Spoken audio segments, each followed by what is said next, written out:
Case 1. Chris Watts. The name Chris Watts should mean nothing. It's ordinary, unremarkable, the kind of name that belongs to a neighbor who waves from his driveway or a coworker who brings donuts to meetings. But on August 13, 2018, that ordinary name became attached to an act so calculated, so fundamentally wrong, that it forced an uncomfortable truth into public conversation. Sometimes the most dangerous person in your life is the one who says, "I love you," at the breakfast table. Christopher Lee Watts was 33 years old that summer. He worked as an operator for Anadarko Petroleum in the oil fields outside Frederick, Colorado, a quiet suburb about 30 miles north of Denver. To anyone watching from the outside, he seemed to embody a particular version of the American dream. A hard-working father, a devoted husband, a man who posted photos of his daughters on social media and appeared genuinely proud of his pregnant wife's success selling health supplements. The Watts family lived in a 5-bedroom home on Saratoga Trail, purchased in 2013. They had financial struggles like many families. They'd declared bankruptcy in 2015, but they projected an image of happiness, of normalcy, of a life being built together. Shanann Watts was 34 that summer, 15 weeks pregnant with the couple's third child, a boy they planned to name Nico.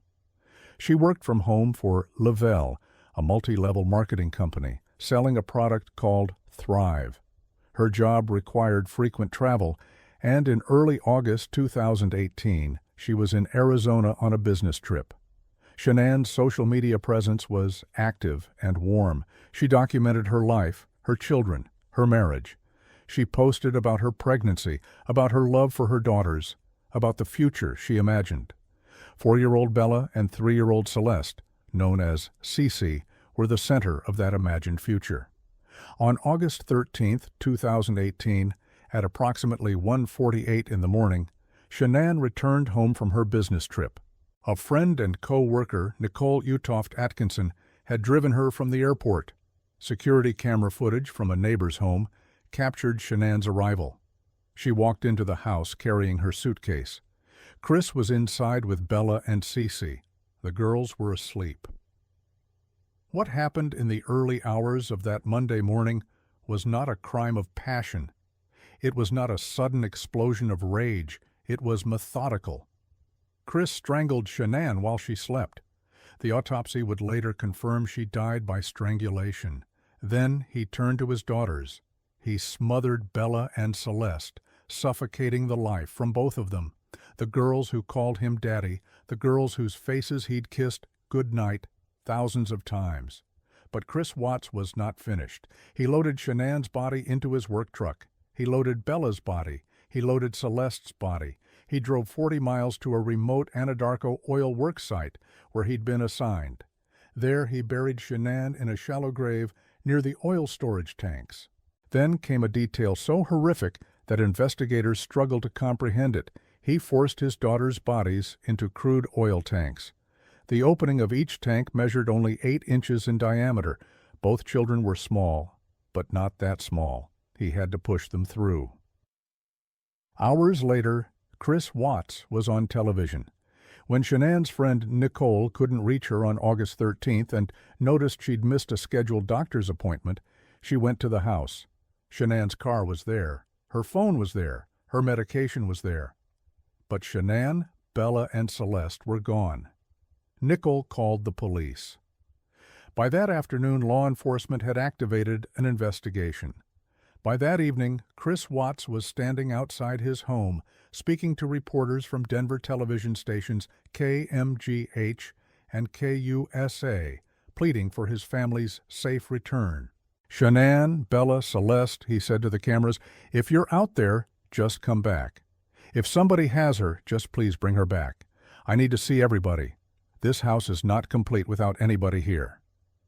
His performance was careful. His voice shook at the right moments. He said the right things. But investigators were already watching him closely. His body language was wrong. His effect was flat. When he spoke about his wife and daughters, something essential was missing. On August 15th, 2 days after the murders, Chris Watts failed a polygraph test. Confronted by detectives, he began to crack. He confessed first to his father, Ronnie Watts. Then he confessed to authorities. But even in confession, he lied.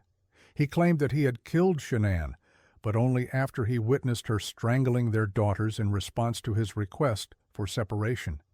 He said he killed her in a fit of rage after seeing what she'd done to Bella and Cece. It was a lie designed to preserve some shred of sympathy, to frame himself as a man pushed beyond his limits. Investigators didn't believe him. The evidence didn't support his story. The bodies were found on August 16th. Shanann was recovered from the shallow grave. Bella and Cece were recovered from the oil tanks. The autopsies confirmed what investigators suspected. Chris had killed all three of them. Months later, in a recorded interview from prison, Chris finally admitted the truth. He had killed his daughters. He described in chilling detail how Bella had asked, "Is the same thing going to happen to me as Cece?" as he smothered her older sister. Even in that moment of absolute terror, a 4-year-old child had tried to understand why her father was hurting her. The reason Chris Watts killed his family emerged quickly. He'd been having an affair with a co-worker named Nicole Kessinger. The relationship had started in June 2018. Kessinger later told investigators she had no idea Chris was still married, no idea Shanann was pregnant, no idea he was a father. When the murders became public, she cooperated fully with police. She was not complicit. But she was the reason Chris wanted a different life, a life without the obligations of marriage, children, and a pregnant wife. In the days before the murders, Chris's internet search history revealed his state of mind. He researched secluded vacation destinations. He looked at jewelry. He Googled whether sand could be used to bury a body. After the murders, he searched, "Do the FBI investigate murders?" He was planning his escape, his future, his new life with Nicole Kessinger, even as Shanann's body lay in the ground and his daughters' bodies floated in crude oil. On November 6, 2018, Chris Watts stood in a Weld County courtroom. He had accepted a plea deal. The prosecution agreed to take the death penalty off the table in exchange for guilty pleas.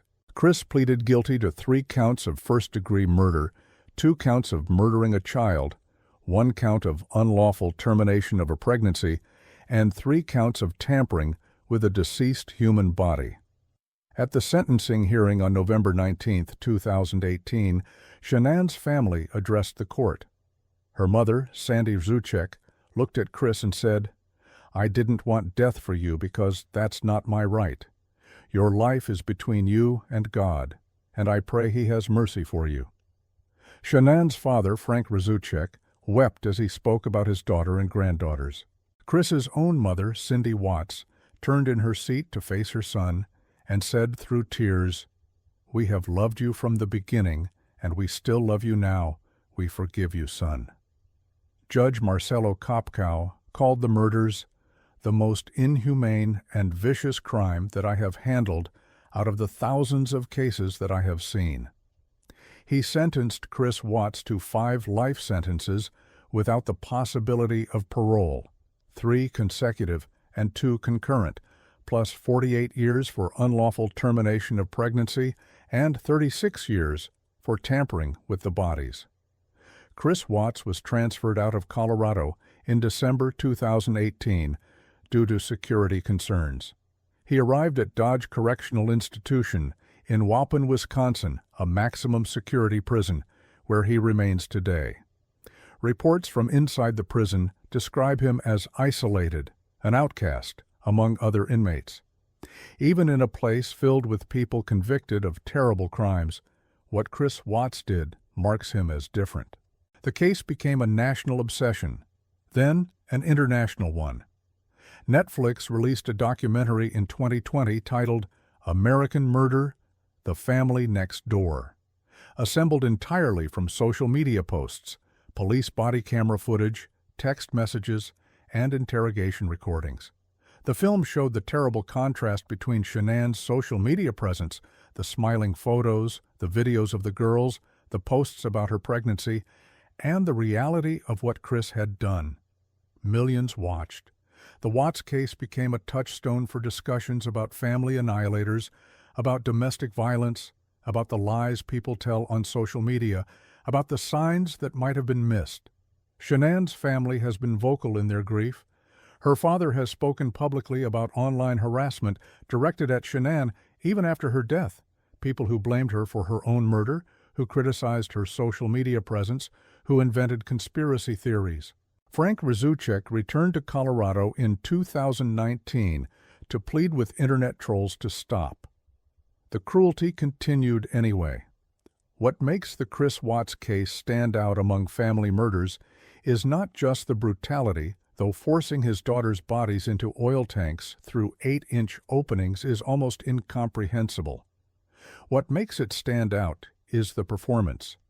Most family annihilators, men who kill their entire families, die by suicide immediately after the murders. They see no way forward.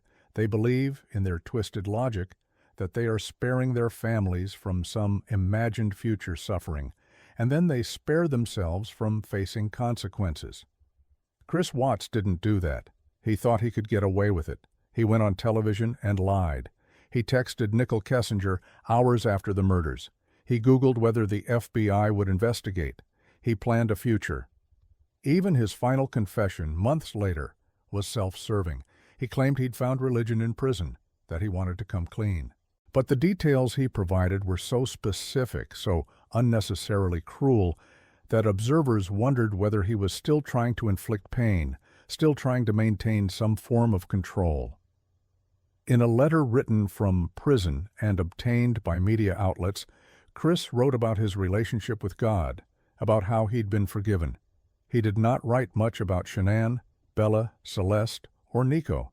Even in his expressions of faith and redemption, he centered himself. Shanann Watts was buried in North Carolina, her home state, on September 1st, 2018. Bella and Celeste were buried with her. A small white casket between them held the remains of their unborn brother, Nico. The three of them rest together. A fourth grave nearby holds a marker for the child who never got to take a breath. The house on Saratoga Trail in Frederick was sold at auction in 2019. The new owners moved in quietly, trying to create new memories in a place marked by unimaginable tragedy. Neighbors placed flowers outside the home for months after the murders. Strangers drove by to take photos, to pay respects, to try to understand. But understanding may be impossible. How does a father look at his 4-year-old daughter and decide her life is an inconvenience? How does a husband strangle his pregnant wife while she sleeps? The question that haunted investigators, that haunts everyone who learns about this case, is the same question Bella asked in her final moments. Why? Chris Watts has never provided an answer that makes sense, because no answer could.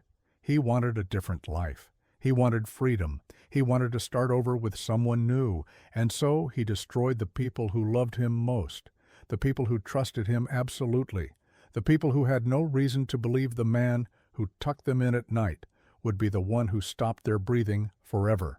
The case of Chris Watts is a case about betrayal at its most fundamental level. It is about the shattering of trust that should be unbreakable, and it is a reminder that sometimes the most dangerous place in the world is inside your own home, and the most dangerous person in your life is the one who promised to love you until death. Even today, the name Chris Watts means something. It means the man who smiled for the cameras while his family's bodies were hidden in oil and dirt. It means the father who killed his daughters. It means a betrayal so complete, so calculated, so cold, that it will be remembered long after he dies in prison. Shanann, Bella, Celeste, and Nico deserved so much more than the few short years they had. They deserved the life Shanann imagined when she posted those photos, when she recorded those videos, when she dreamed about the future. They deserved to grow up. They deserved to be safe. They deserved a father who loved them more than he loved his own convenience. They deserved to live. Case 2, Susan Smith. On the evening of October 25, 1994, Susan Smith drove her burgundy 1990 Mazda Protege to the edge of John D. Long Lake, a quiet body of water, just outside the small mill town of Union, South Carolina. It was approximately 9 p.m. The night was dark. The lake was calm. In the back seat of the car, strapped into their car seats, were her two sons. Michael Daniel Smith was 3 years old. Alexander Tyler Smith, called Alex, was 14 months old. Both boys were asleep. Susan put the car in neutral. She released the emergency brake. The car began to roll down the boat ramp toward the water. Susan stepped out. She watched as the Mazda moved slowly into the lake, the water rising around the tires, then the doors, then the windows. Inside, Michael and Alex remained strapped in their seats. The car took 6 minutes to sink completely. By the time it disappeared beneath the surface, 122 feet from the shore, both children were dead. Then Susan Smith ran to a nearby house and began to scream. Susan Lee Vaughn was born on September 26, 1971, in Union, South Carolina. She was the youngest of 3 children and the only daughter. Her childhood was marked by tragedy early. In 1977, when Susan was 6 years old, her father, Harry Ray Vaughn, died by suicide. Susan struggled with the loss. She kept his coin collection. She kept an audio recording of his voice. At age 13, she attempted suicide herself. When her mother, Linda, married Beverly Russell Jr., a local businessman and member of the Christian Coalition, it seemed the family might find stability. Beverly was respected in the community. He was involved in Republican politics. He presented himself as a pillar of moral values. But behind closed doors, Beverly Russell was sexually abusing his stepdaughter. The abuse began when Susan was a teenager and continued for years. It was a betrayal that would shape the rest of Susan's life, though the full extent of it wouldn't become public knowledge until much later. By 1994, Susan was 23 years old. She worked at the Conso Products Company, a textile mill in Union. She'd married David Smith in 1991, and they'd had 2 sons together. But the marriage was troubled. They separated, reconciled, and separated again. By October 1994, they were living apart, though not yet divorced. David still loved Susan.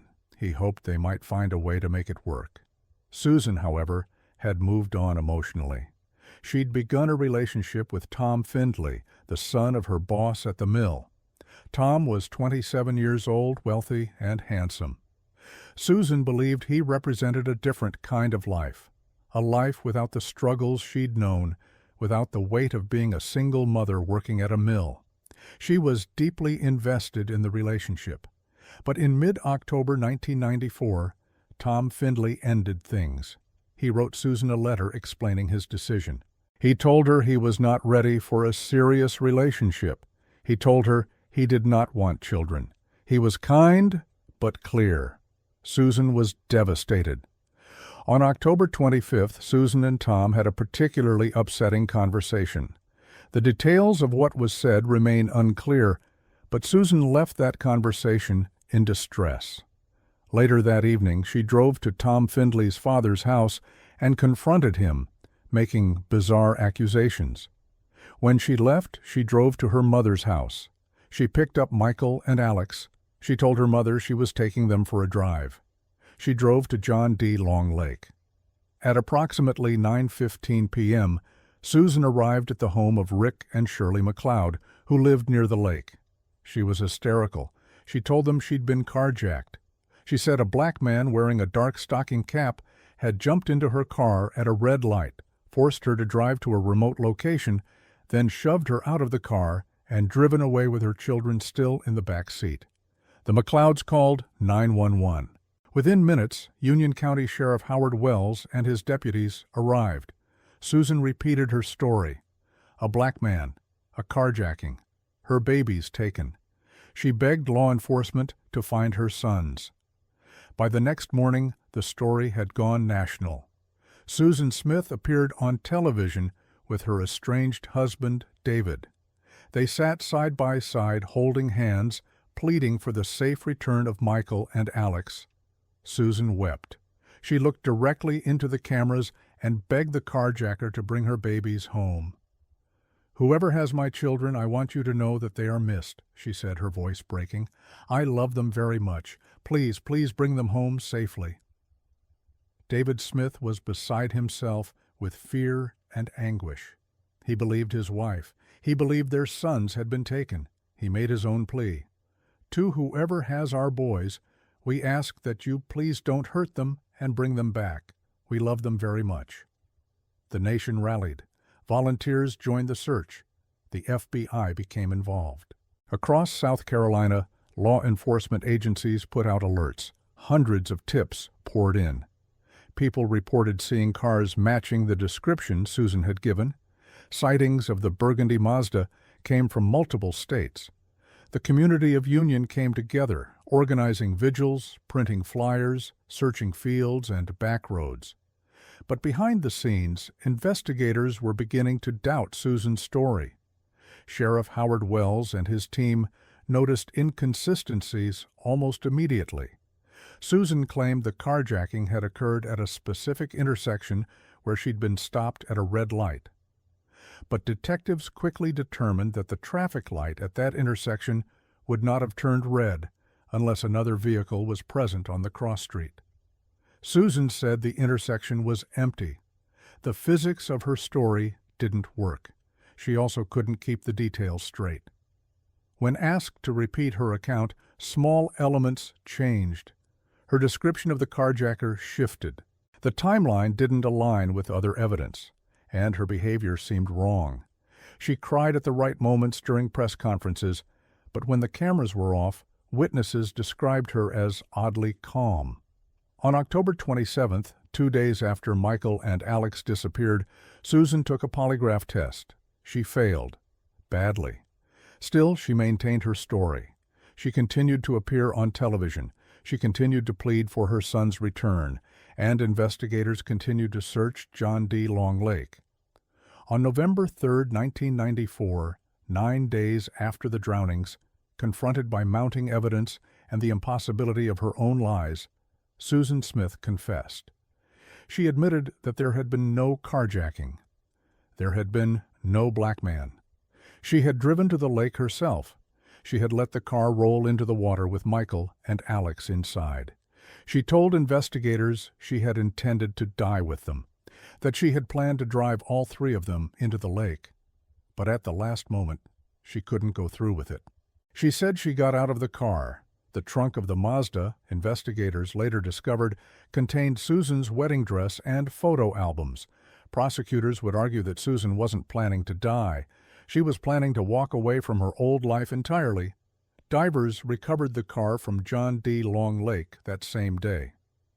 A recreation by investigators showed that it took 6 minutes for the Mazda to sink completely. Cameras placed inside the vehicle during the recreation captured water pouring through the vents, rising steadily. The boys' bodies were found still strapped in their car seats, hanging upside down.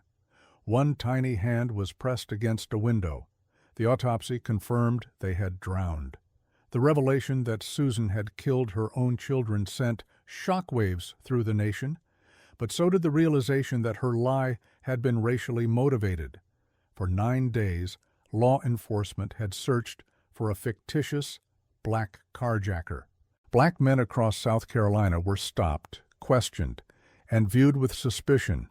The description Susan gave played directly into racist stereotypes, a dangerous black man preying on a white woman.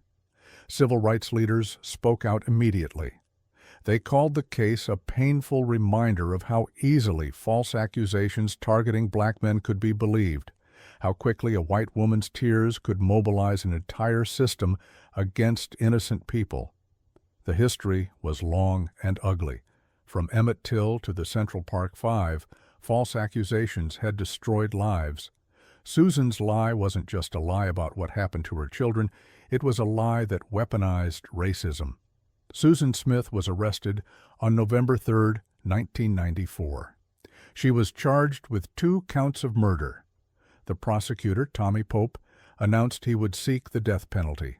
The trial began in July 1995. It was a media spectacle. Cameras were not allowed in the courtroom. Judge William Howard worried about the case becoming a circus like the O.J. Simpson trial, which was happening simultaneously, but reporters packed the courthouse. The nation watched. The prosecution's case was straightforward. Susan had killed Michael and Alex because Tom Findlay didn't want children. She wanted to start a new life without the obligations of motherhood. The letter Tom had written her was introduced as evidence.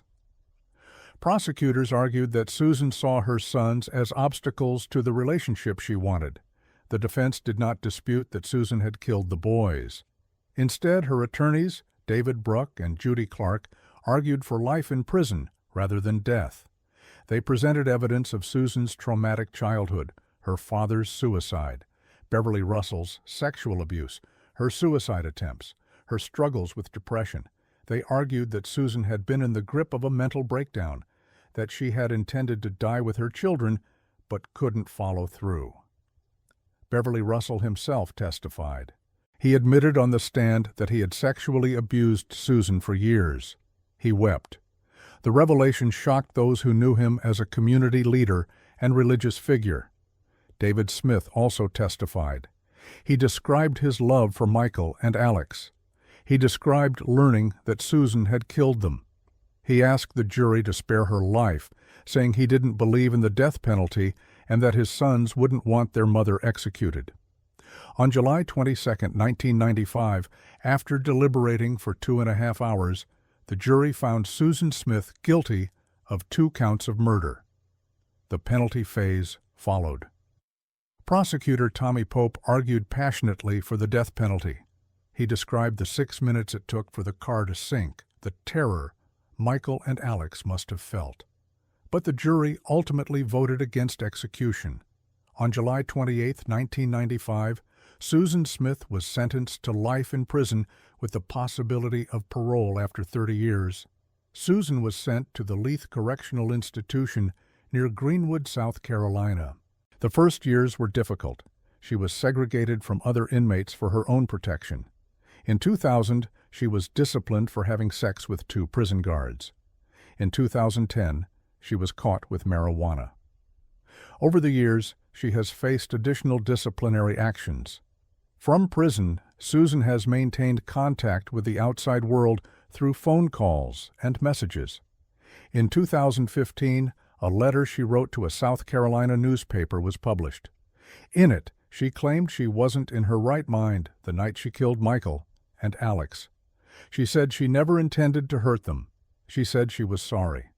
David Smith has remarried and had more children. He has not spoken to Susan since shortly after her confession 30 years ago, but he made clear that he would oppose her release at every parole hearing. On November 20, 2024, Susan Smith appeared before the South Carolina Board of Paroles and Pardons for the first time. She participated via video link from prison. She was 53 years old. She needed to convince a simple majority of the 7-person panel that she was ready to rejoin society. Susan cried as she spoke. She said she knew what she did was horrible. She said she would give anything to go back and change it. She claimed to have found God in prison. She asked for mercy. But the board had received more than 360 letters about her parole hearing. All but 6 opposed her release. David Smith was among those who spoke against parole. So were prosecutors. So were community members who remembered the 9 days of searching, the lies, the betrayal. The board voted unanimously to deny parole. Susan Smith will remain in prison. She will be eligible for another hearing in 2 years, in 2026. The case of Susan Smith remains one of the most notorious in American criminal history. It represents a particular kind of evil, not the hot rage of a moment, but the cold calculation of a plan. Susan didn't snap. She drove to the lake. She strapped her children into their seats. She watched the car sink. She ran for help and lied. And then, for 9 days, she performed grief while the entire nation searched for children she knew were dead at the bottom of a lake. The racism embedded in her lie cannot be separated from the crime itself. It was a choice to describe a black carjacker. It was a choice to activate centuries of racist fear, and it worked, at least for 9 days, because the systems of law enforcement and media were ready to believe that particular lie. Michael and Alex Smith are buried in a cemetery in Union. Their graves are marked with small headstones. Visitors still leave toys and flowers. Susan Smith will likely spend the rest of her life in prison. Even if she is eventually granted parole, she will carry the weight of what she did for whatever time she has left. She killed her children because she wanted a different life. She got a different life, just not the one she imagined. Case 3. Jeremy Bamber. In the early hours of August 7, 1985, police received a telephone call that would lead them to one of the most horrific crime scenes in modern British history. The call came from Jeremy Bamber, age 24, who lived in the nearby village of Goldhanger. He told the dispatcher that his father had just telephoned him in a panic. According to Jeremy, his father had said that Jeremy's sister, Sheila, had gone berserk with a gun. Then the line went dead. Police were dispatched to White House Farm, a large Georgian farmhouse set on isolated land near the village of Tolleshunt, Darcy, in Essex. The farm was owned by Neville and June Bamber, a wealthy and respected couple. Neville, age 61, was a local magistrate and former RAF pilot. June, also 61, was deeply religious, serving as a church warden at the local church. The couple had adopted 2 children years earlier. Jeremy was their son. Sheila Caffell, age 28, was their daughter. When officers arrived at White House Farm shortly before 4 a.m., they found all the doors and windows locked from the inside. They could see no movement. They called out but received no response. Eventually, they forced entry through a window. Inside, they found a scene of unimaginable violence. Neville Bamber was in the kitchen, lying in a pool of blood. He had been shot multiple times and appeared to have been beaten. His injuries were severe. Upstairs, in the main bedroom, officers found June Bamber's body. She had been shot 7 times. On the floor of the same bedroom lay Sheila Caffell. She had been shot twice. A .22 semi-automatic rifle rested against her body. A Bible lay nearby. In another upstairs bedroom, officers found the bodies of Sheila's 6-year-old twin sons, Nicholas and Daniel. Both boys were in their beds. Both had been shot. The house was quiet. The family was dead. In total, 25 shots had been fired. The initial assessment by police was straightforward.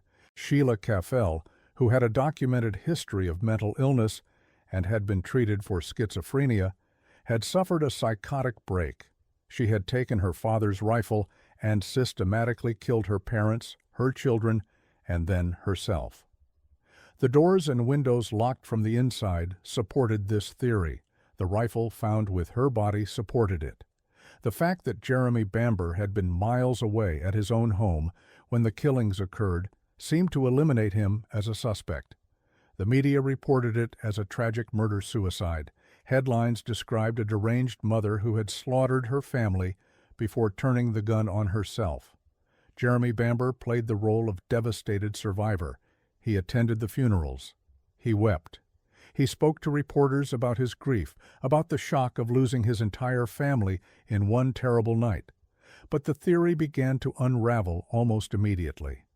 Jeremy Bamber was born Jeremy Paul Marsham in 1961.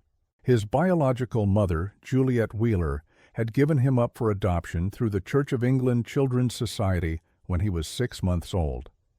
Neville and June Bamber adopted him, giving him a stable and privileged upbringing at White House Farm. 4 years before adopting Jeremy, they had adopted a baby girl, Sheila. By all outward appearances, the Bambers provided a good life for their children. They were wealthy. The farm was prosperous. Jeremy and Sheila wanted for nothing materially. But the family relationships were complicated. June Bamber was deeply religious, and her faith dominated the household. Both Jeremy and Sheila struggled with her rigid expectations. Sheila, in particular, clashed with her mother. She pursued a career as a model, which June disapproved of.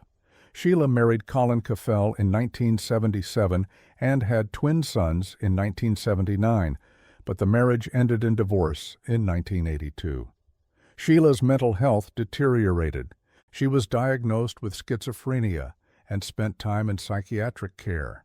Jeremy's relationship with his parents was also strained, though in different ways. He resented their control. He wanted access to the family money. He lived a lifestyle his parents found troubling. There were frequent arguments about inheritance, about the farm, about Jeremy's future. In the months before the murders, tensions had escalated. Jeremy had told his uncle, "I could kill my parents." The comment was dismissed at the time as the frustration of a young man chafing under parental expectations. But it would take on a different meaning later.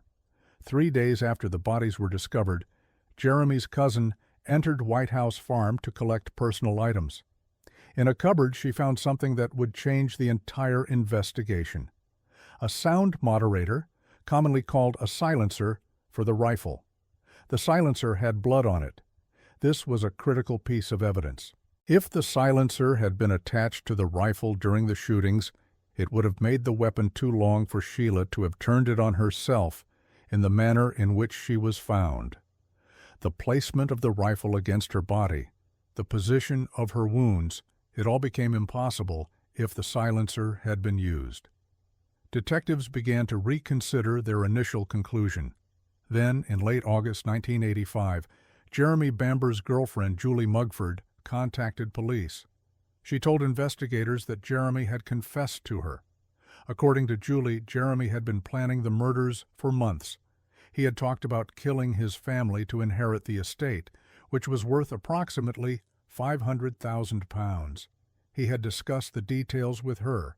She said he was obsessed with the idea. On September 7, 1985, Jeremy Bamber was arrested and charged with 5 counts of murder.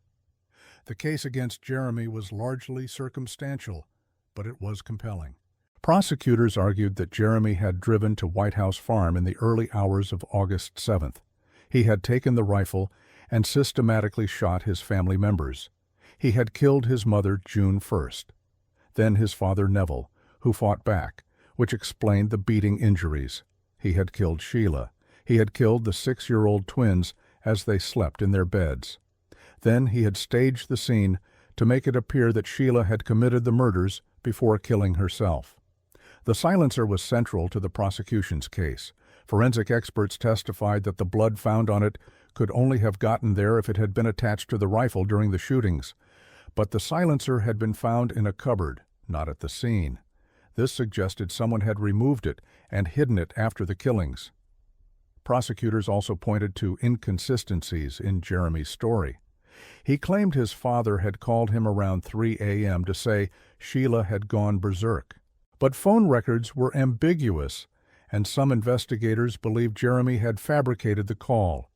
The timeline of when Jeremy contacted police was also scrutinized. Julie Mugford's testimony was damaging.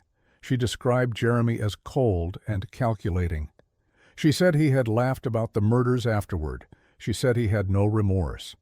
Jeremy's defense team argued that he was innocent, that Sheila had indeed killed the family before taking her own life, and that the evidence against him was flawed. They suggested the investigation had been botched, that evidence had been contaminated, and that Julie Mugford was lying out of spite after their relationship ended. The trial took place in October 1986. On October 28th, the jury found Jeremy Bamber guilty on all 5 counts of murder. He was sentenced to life in prison with a recommendation that he serve a minimum of 25 years. In 1994, that recommendation was replaced with a whole-life tariff, meaning Jeremy would never be eligible for parole. Jeremy Bamber has maintained his innocence for nearly 40 years. He has pursued multiple appeals, all of which have been denied. He has argued that evidence was mishandled, that the silencer was not used during the murders, that Sheila was capable of committing the crimes, and that he was wrongfully convicted. In 2021, Jeremy's legal team submitted a new application to the Criminal Cases Review Commission, citing what they claim is fresh evidence that casts doubt on the prosecution's case. The application includes more than 350,000 documents released after the expiry of a public interest immunity order. Jeremy's supporters argue that the new material shows police failings and potentially exonerating evidence. As of now, the review remains ongoing. Public opinion on Jeremy Bamber's guilt is divided.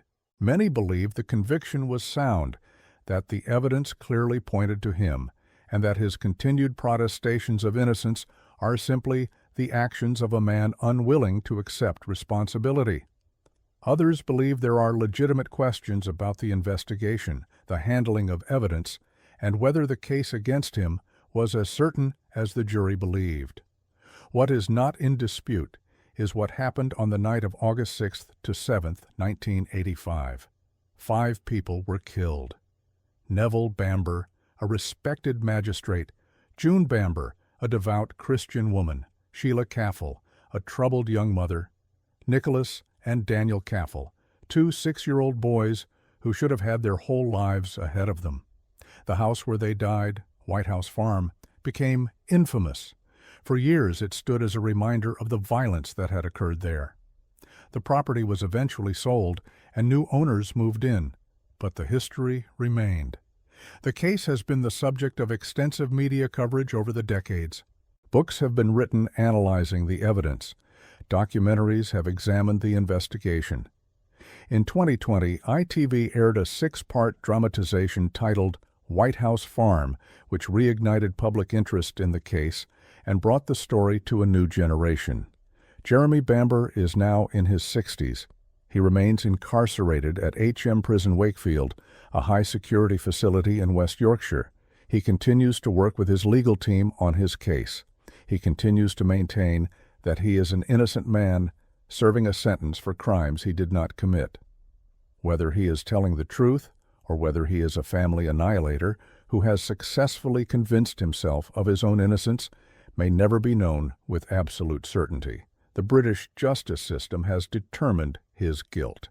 The evidence presented at trial was enough to convince a jury, but the questions linger. What is certain is that on a quiet night in rural Essex in 1985, an entire family was destroyed. A mother, a father, a daughter, and 2 small boys were shot to death in their own home, a place where they should have been safe.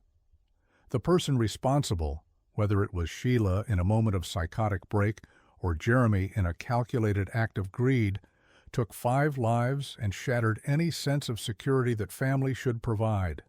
The betrayal was absolute.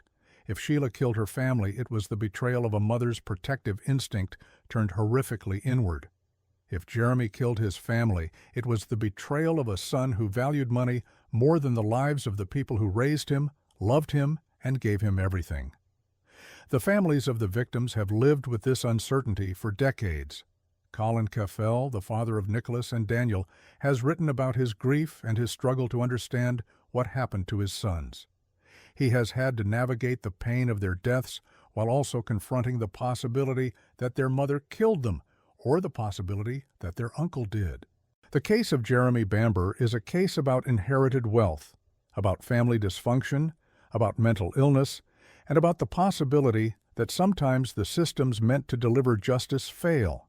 It is also a case about 5 people who died violently and whose memories have been overshadowed by decades of legal battles and media speculation. Neville, June, Sheila, Nicholas, and Daniel deserved better. They deserved to live. They deserved to be remembered for who they were, not just for how they died. And they deserve the truth, whatever that truth may be. Case 4. Josef Fritzl. On April 19, 2008, a 19-year-old woman named Kirsten Fritzl was admitted to a hospital in Amstetten, Austria, in critical condition. She was unconscious, her body failing from multiple organ problems. The doctors who examined her were baffled. Her medical history was non-existent. Her teeth were severely decayed. She appeared malnourished and pale, as though she had never seen sunlight.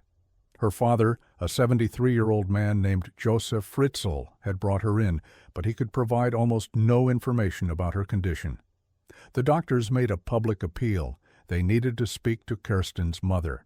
They needed medical history. Joseph told them the mother had abandoned Kirsten years ago, but the doctors persisted. They demanded that he produce her. 6 days later, on April 26, 2008, Joseph Fritzl brought Kirsten's mother to the hospital. Her name was Elizabeth Fritzl. She was 42 years old. She looked decades older. And when police began to question her, she told them a story so horrific, so incomprehensible, that investigators initially struggled to believe it. Elizabeth Fritzl was Joseph's daughter, and for 24 years he had kept her locked in a dungeon beneath their family home. Joseph Fritzl was born on April 9, 1935, in Amstetten, a town in Lower Austria. His childhood was difficult. His father abandoned the family when Joseph was young.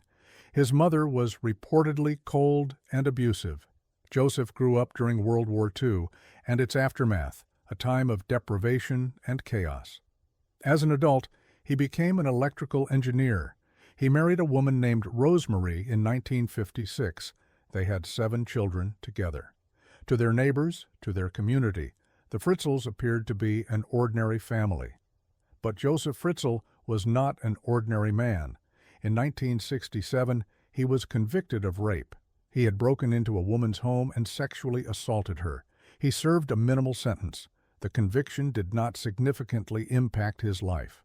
He returned to his family. He continued his work, and over the years, he became increasingly controlling within his household. Elizabeth was born in 1966, the fourth of Joseph and Rosemary's children.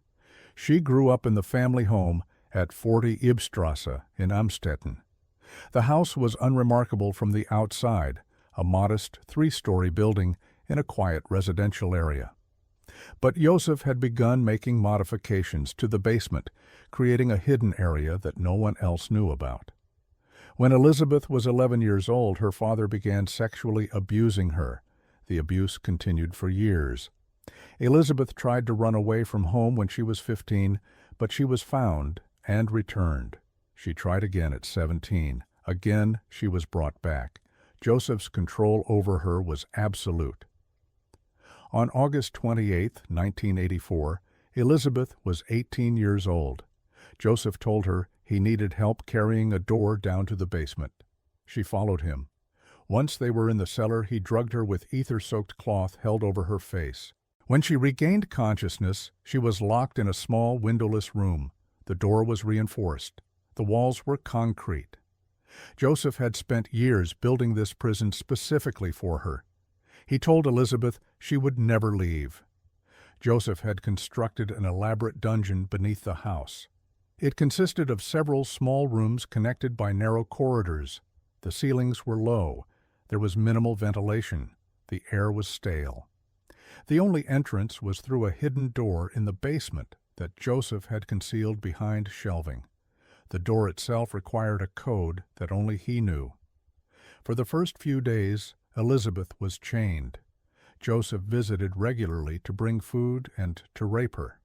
Eventually, he removed the chains, but she remained trapped. There was no way out.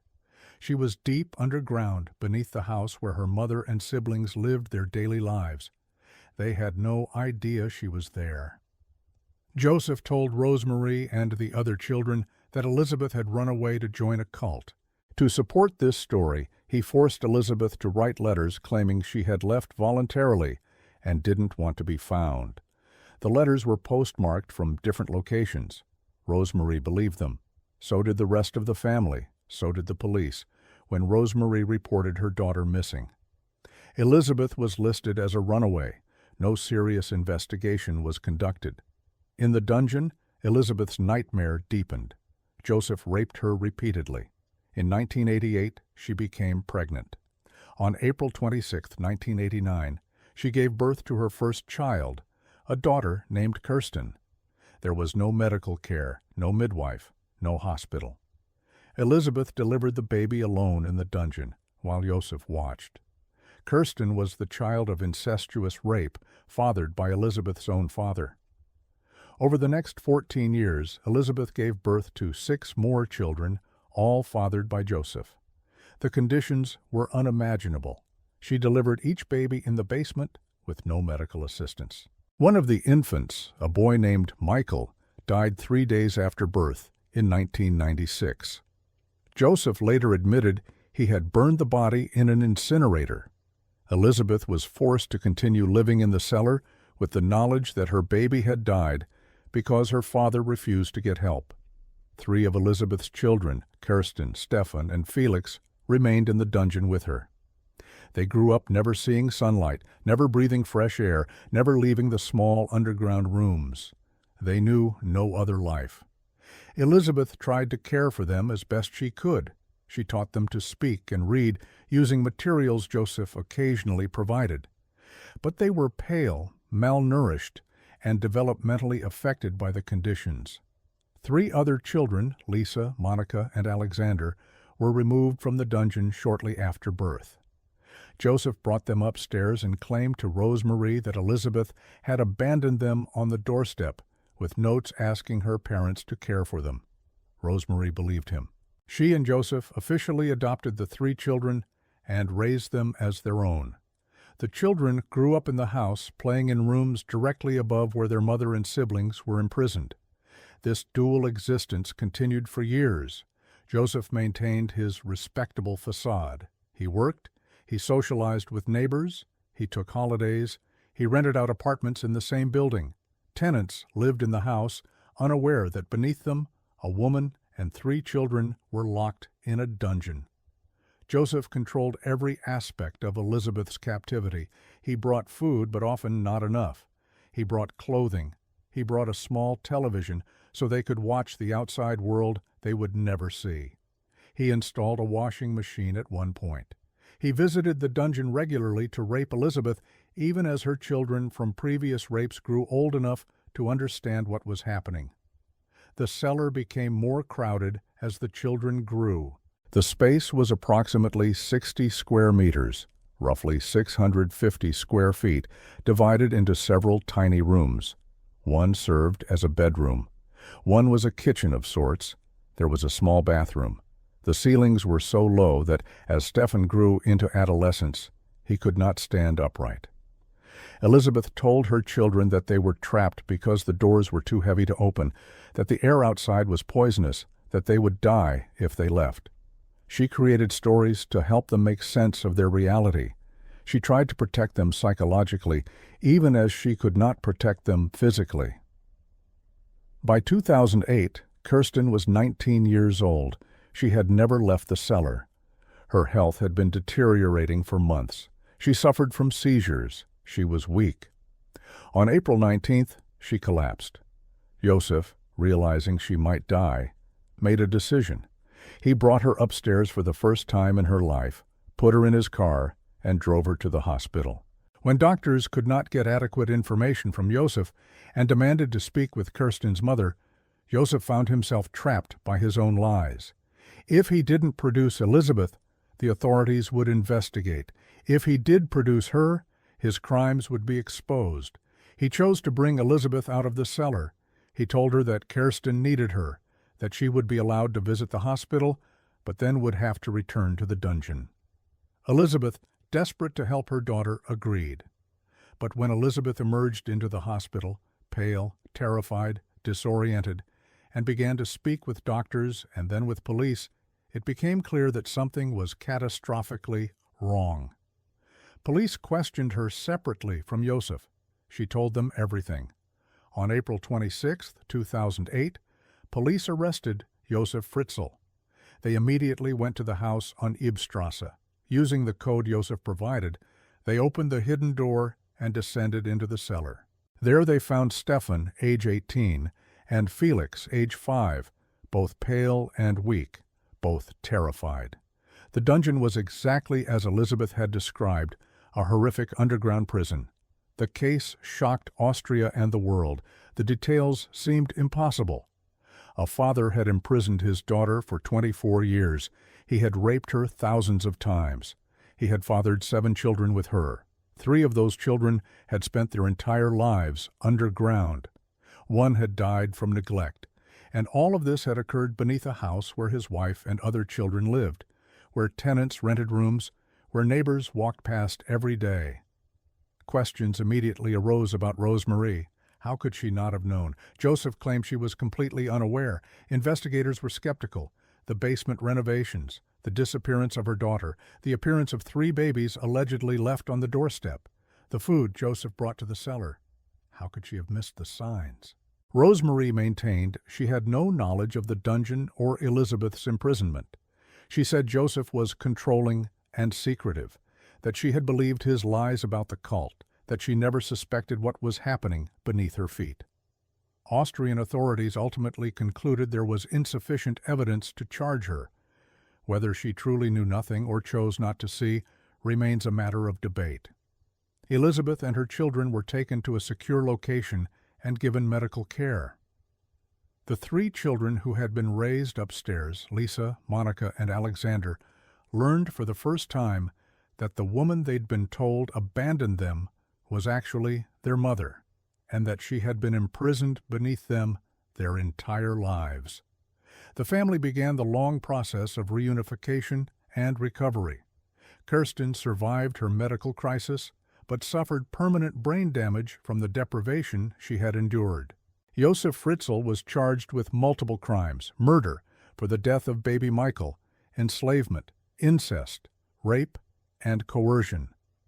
His trial began in March 2009. It was held in Sankt Pölten, Austria. The proceedings were closed to protect Elizabeth's privacy, but the details that emerged were covered extensively by international media. Joseph initially denied some of the charges. He claimed he was protecting Elizabeth, that he had created the cellar to keep her safe from the outside world. The claims were absurd. The prosecution presented overwhelming evidence of systematic rape, imprisonment, and abuse. On the 4th day of the trial, after watching a video statement from Elizabeth describing her ordeal, Joseph changed his plea. He admitted his guilt on all charges. On March 19, 2009, Josef Fritzl was convicted and sentenced to life imprisonment. The judge ordered that he be held in a psychiatric facility for the criminally insane rather than a standard prison. Joseph was 73 years old at sentencing. He would never be free again. Josef Fritzl was transferred to Stein Prison in Kremstein, Austria, a high-security facility for the criminally insane. He has remained there ever since. Now in his late 80s, he reportedly suffers from dementia. He has requested release multiple times, claiming he is no longer a danger. Each request has been denied. He changed his name legally, though the new name has not been made public. Elizabeth and her children were given new identities and relocated to a secret location in Austria. They have been provided with psychological support, medical care, and the resources to build new lives. Authorities have gone to great lengths to protect their privacy. They deserve the chance to heal away from public scrutiny. The case led to significant changes in Austria. Child protection laws were reviewed. Questions were raised about how such a crime could go undetected for so long. How had no one noticed? How had authorities failed to investigate Elizabeth's disappearance more thoroughly? How had neighbors, social workers, and police all missed the signs? The house at 40 Ibstrasse was eventually demolished. The lot where it stood is now empty. The community of Amstetten struggled with the shame of what had happened in their midst. Memorials were not erected. The town wanted to move forward, to forget. But forgetting is impossible. The case of Josef Fritzl represents one of the most extreme examples of family betrayal in modern history. A father who should have protected his daughter instead made her a prisoner. He raped her for 24 years. He fathered children with her and imprisoned those children as well. He maintained a normal life upstairs while perpetrating unimaginable cruelty below. The duration of the crime is almost incomprehensible. 24 years, nearly a quarter century. Elizabeth was 18 when she was imprisoned. She was 42 when she was freed. She spent her entire young adulthood in a basement. Her children spent their entire childhoods there. They missed everything: seasons, weather, other people, freedom, light. And yet Elizabeth survived. Her children survived. They are living now under new names in an undisclosed location, trying to build lives that their father tried to destroy. That survival, that resilience, is a testament to human strength in the face of absolute evil. Josef Fritzl will die in prison. He will never know freedom again. He took 24 years from his daughter. The justice system took the rest of his life from him. It is not enough. Nothing could be enough. But it is what the law allows. The legacy of the Fritzl case is a reminder that the greatest horrors are sometimes hiding in plain sight, in ordinary houses, on ordinary streets, perpetrated by people who seem ordinary. And it is a reminder that family, the word that should mean safety and love, can sometimes mean the exact opposite. Elizabeth Fritzl and her children deserved a father and grandfather who loved them. They got a monster instead. But they survived him.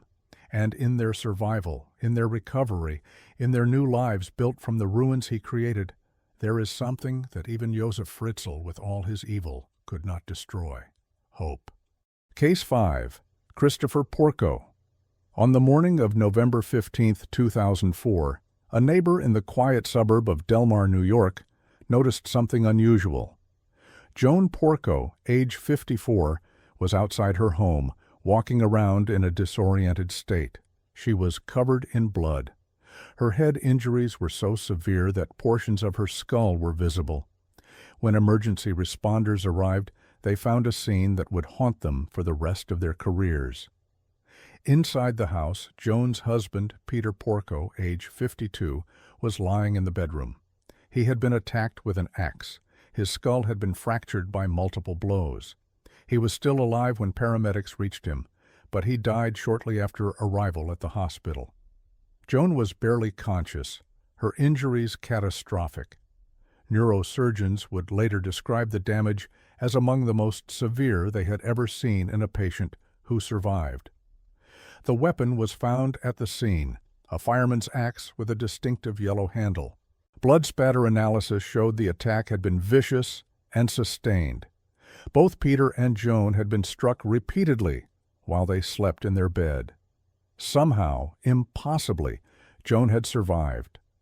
More impossibly still, she had walked around the house after the attack, trying to help her husband before collapsing. Investigators had a question. Who would want to kill Peter and Joan Porco? The answer would lead them to their own son. Christopher Porco was born in 1983, the younger of two sons raised by Peter and Joan in their comfortable home in Delmar, an affluent suburb of Albany. Peter worked as a law clerk for the New York State Appellate Division. Joan worked part-time and focused on raising Christopher and his older brother, Jonathan. The family appeared close-knit and successful. Christopher was bright and charming. He attended Bethlehem Central High School, where he was popular and involved in activities. After graduation, he enrolled at the University of Rochester, a prestigious private institution several hours away from home. His parents were proud. The future seemed bright. But beneath the surface, Christopher was struggling. His grades were poor. He was placed on academic probation. Rather than telling his parents the truth, he began to lie. He told them he was doing well. He forged transcripts to show academic success that didn't exist. And he began to accumulate debt. Christopher's spending spiraled out of control. He wanted to maintain a certain lifestyle, to fit in with his wealthier peers at Rochester. He took out loans. He maxed out credit cards. He forged his father's signature on loan applications to borrow tens of thousands of dollars. By the fall of 2004, Christopher owed more than $30,000, and creditors were beginning to contact his parents. In early November 2004, Peter and Joan discovered the forgeries. They were devastated. Peter, as a law clerk, understood the seriousness of what Christopher had done. The forgeries were not just lies, they were crimes. Peter confronted his son. The conversations were heated. Christopher later claimed his father threatened to cut him off financially and to report him to authorities. On November 14, 2004, Christopher attended classes at the University of Rochester. That evening, he told friends he was staying in for the night. But records would later show that Christopher got into his yellow Jeep Wrangler and began the 3-hour drive to Delmar. Toll records placed his vehicle on the New York State Thruway, heading toward Albany late that night.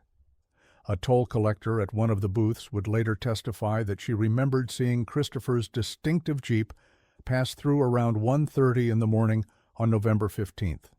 She recognized him because he had been a regular on that route. Christopher arrived at his parents' home sometime in the early hours of November 15th. He entered the house. His parents were asleep in their bedroom. He took the fireman's axe and walked upstairs. What happened next was captured not by witnesses, but by the physical evidence left behind. Christopher struck his father multiple times with the axe. The blows fractured Peter's skull in several places. Then he turned to his mother. He struck Joan repeatedly, fracturing her skull, destroying portions of her facial bones, causing traumatic brain injury so severe that she should not have survived. Christopher left the axe at the scene. He left his parents bleeding in their bed, and he drove back to Rochester, arriving on campus by morning. The injuries Joan sustained were beyond comprehension. Her skull was fractured. Her face was destroyed. When emergency responders found her, they could see exposed brain tissue through the wounds. That she was conscious at all defied medical explanation. That she had walked around the house, gone downstairs, and attempted to care for her dying husband before collapsing, it seemed impossible.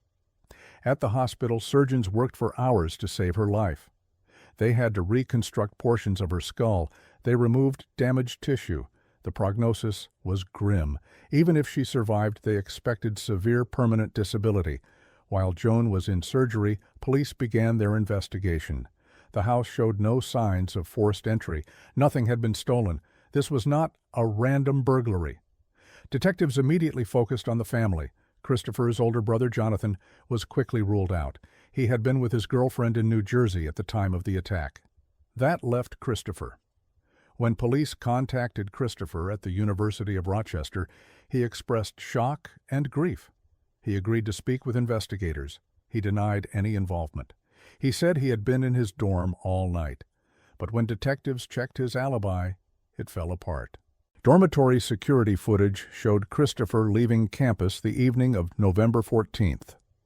The toll records placed his car on the thruway heading to Albany. A forensic examination of his Jeep revealed DNA evidence linking it to the crime scene. The most damning evidence came from Joan herself. In the hours immediately after the attack, before she lost consciousness, police had asked her a series of questions. They asked if she knew who had attacked her and her husband. According to the officers present, Joan nodded her head in response to the question. Was it Christopher? She nodded yes. But Joan has no memory of that moment. The traumatic brain injury destroyed her recollection of the attack and the hours surrounding it. When she regained consciousness weeks later, she had no memory of nodding. And when told that Christopher was suspected of the crime, she refused to believe it. Joan's denial has been absolute and unwavering. Despite the physical evidence, despite the toll records, despite her own apparent identification of Christopher in those crucial moments before she lost consciousness. Joan insists her son is innocent. She has supported him throughout the investigation, the trial, and his imprisonment. She believes someone else attacked her family, even though she cannot explain who or why. Christopher Porco was arrested on December 12, 2004, and charged with second-degree murder and attempted second-degree murder. The trial began in June 2006. It lasted 8 weeks and became a media sensation in upstate New York. The prosecution's case was built on circumstantial evidence, but it was overwhelming.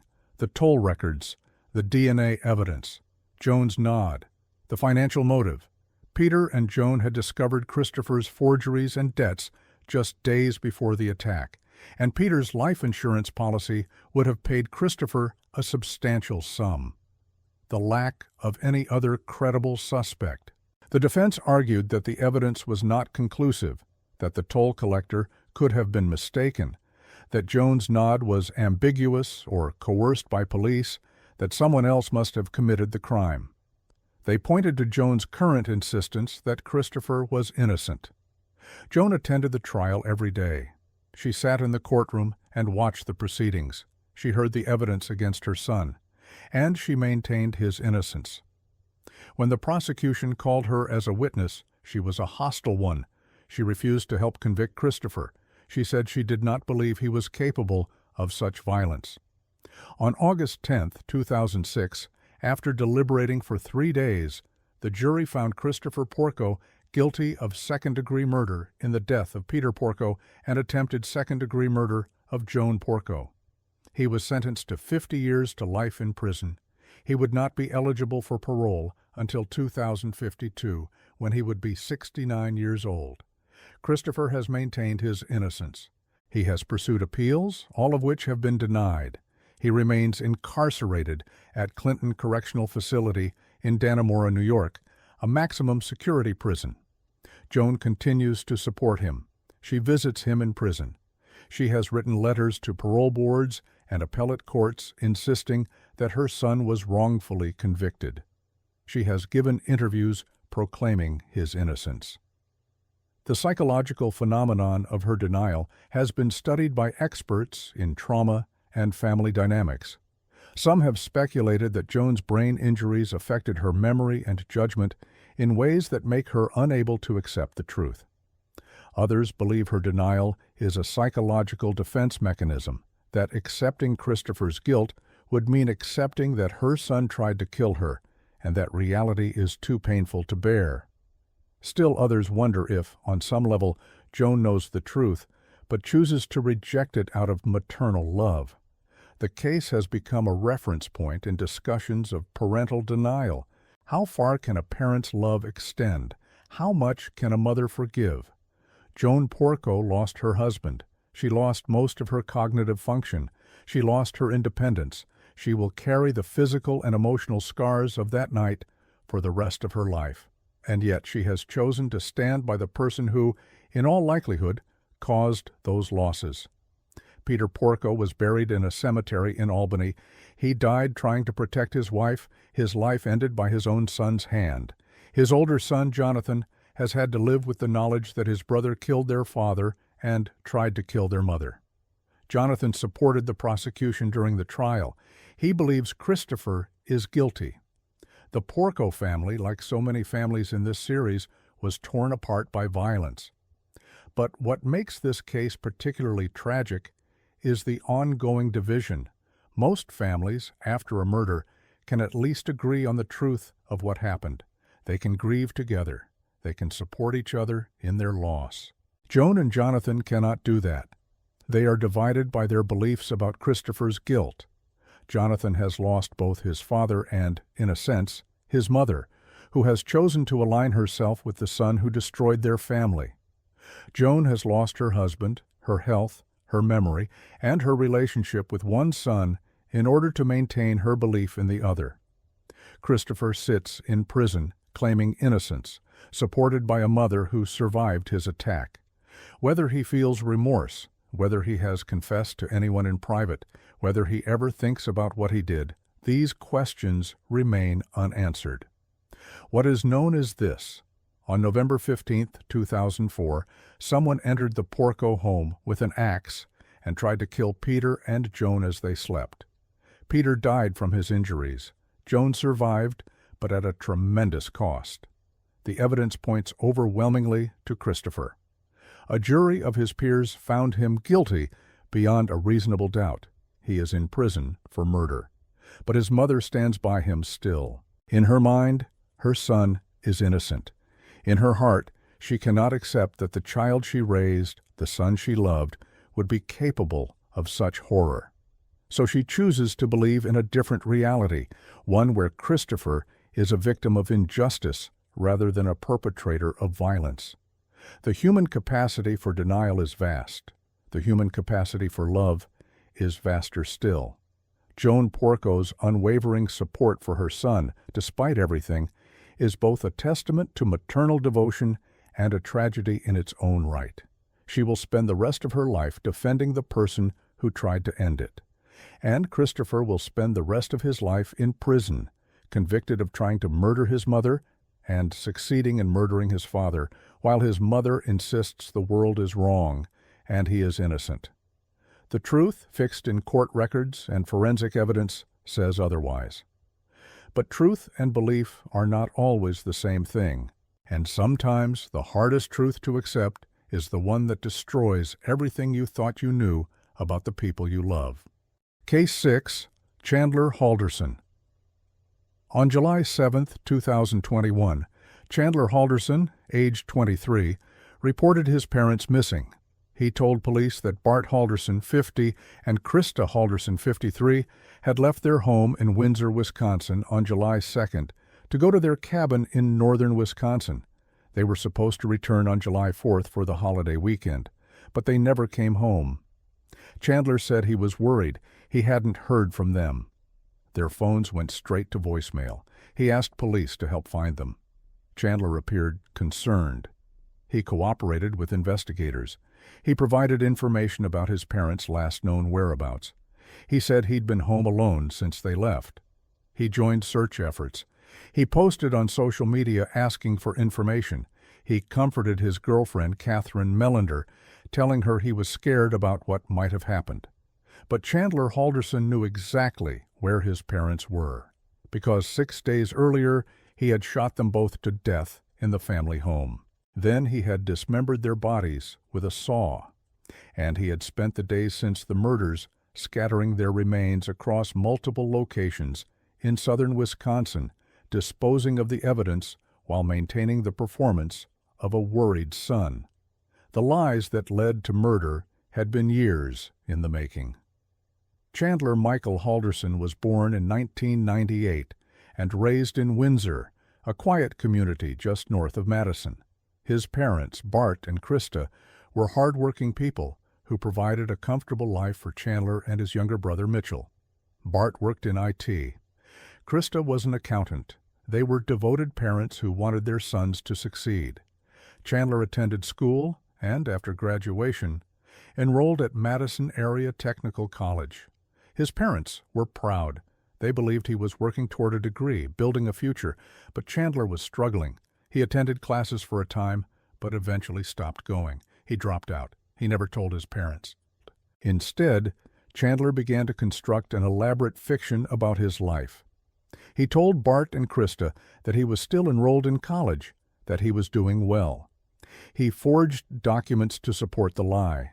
He created fake transcripts showing grades he hadn't earned in classes he hadn't attended. When his parents asked about his progress, he showed them the forgeries. The lies expanded. Chandler told his parents and his girlfriend that he had secured an internship with American Family Insurance, a major company based in Madison. The internship didn't exist. He forged emails from the company confirming his position.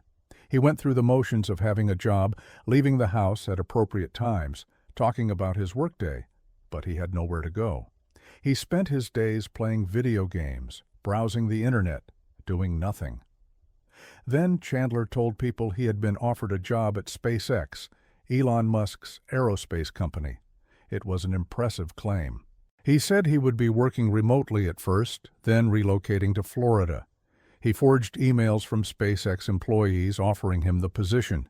He showed these emails to his parents and girlfriend. They were thrilled for him. Bart and Krista believed their son was on the verge of a remarkable career, but none of it was real. Chandler had no job. He had no internship. He had no degree. He was unemployed, living with his parents, and spending his days in an increasingly complex web of deception. By the summer of 2021, the lies were beginning to collapse. Bart and Krista had grown suspicious. Some of Chandler's stories didn't add up. His college schedule seemed inconsistent. The SpaceX job kept getting delayed. They started asking harder questions. In late June 2021, Bart and Krista decided to verify Chandler's claims directly. They scheduled a meeting with Madison Area Technical College for July 1st to confirm his enrollment and academic standing. Chandler learned about the meeting. He knew that when his parents spoke to college officials, the truth would come out. Everything would unravel. On July 1st, 2021, Bart and Krista never made it to that meeting. The details of what happened that day came from forensic evidence and Chandler's own later statements. At some point on July 1st, while they were at home, Chandler shot his father. He used a firearm he had access to in the house. Then, he shot his mother. Both died from their wounds. Chandler was now faced with two bodies and the need to conceal what he had done.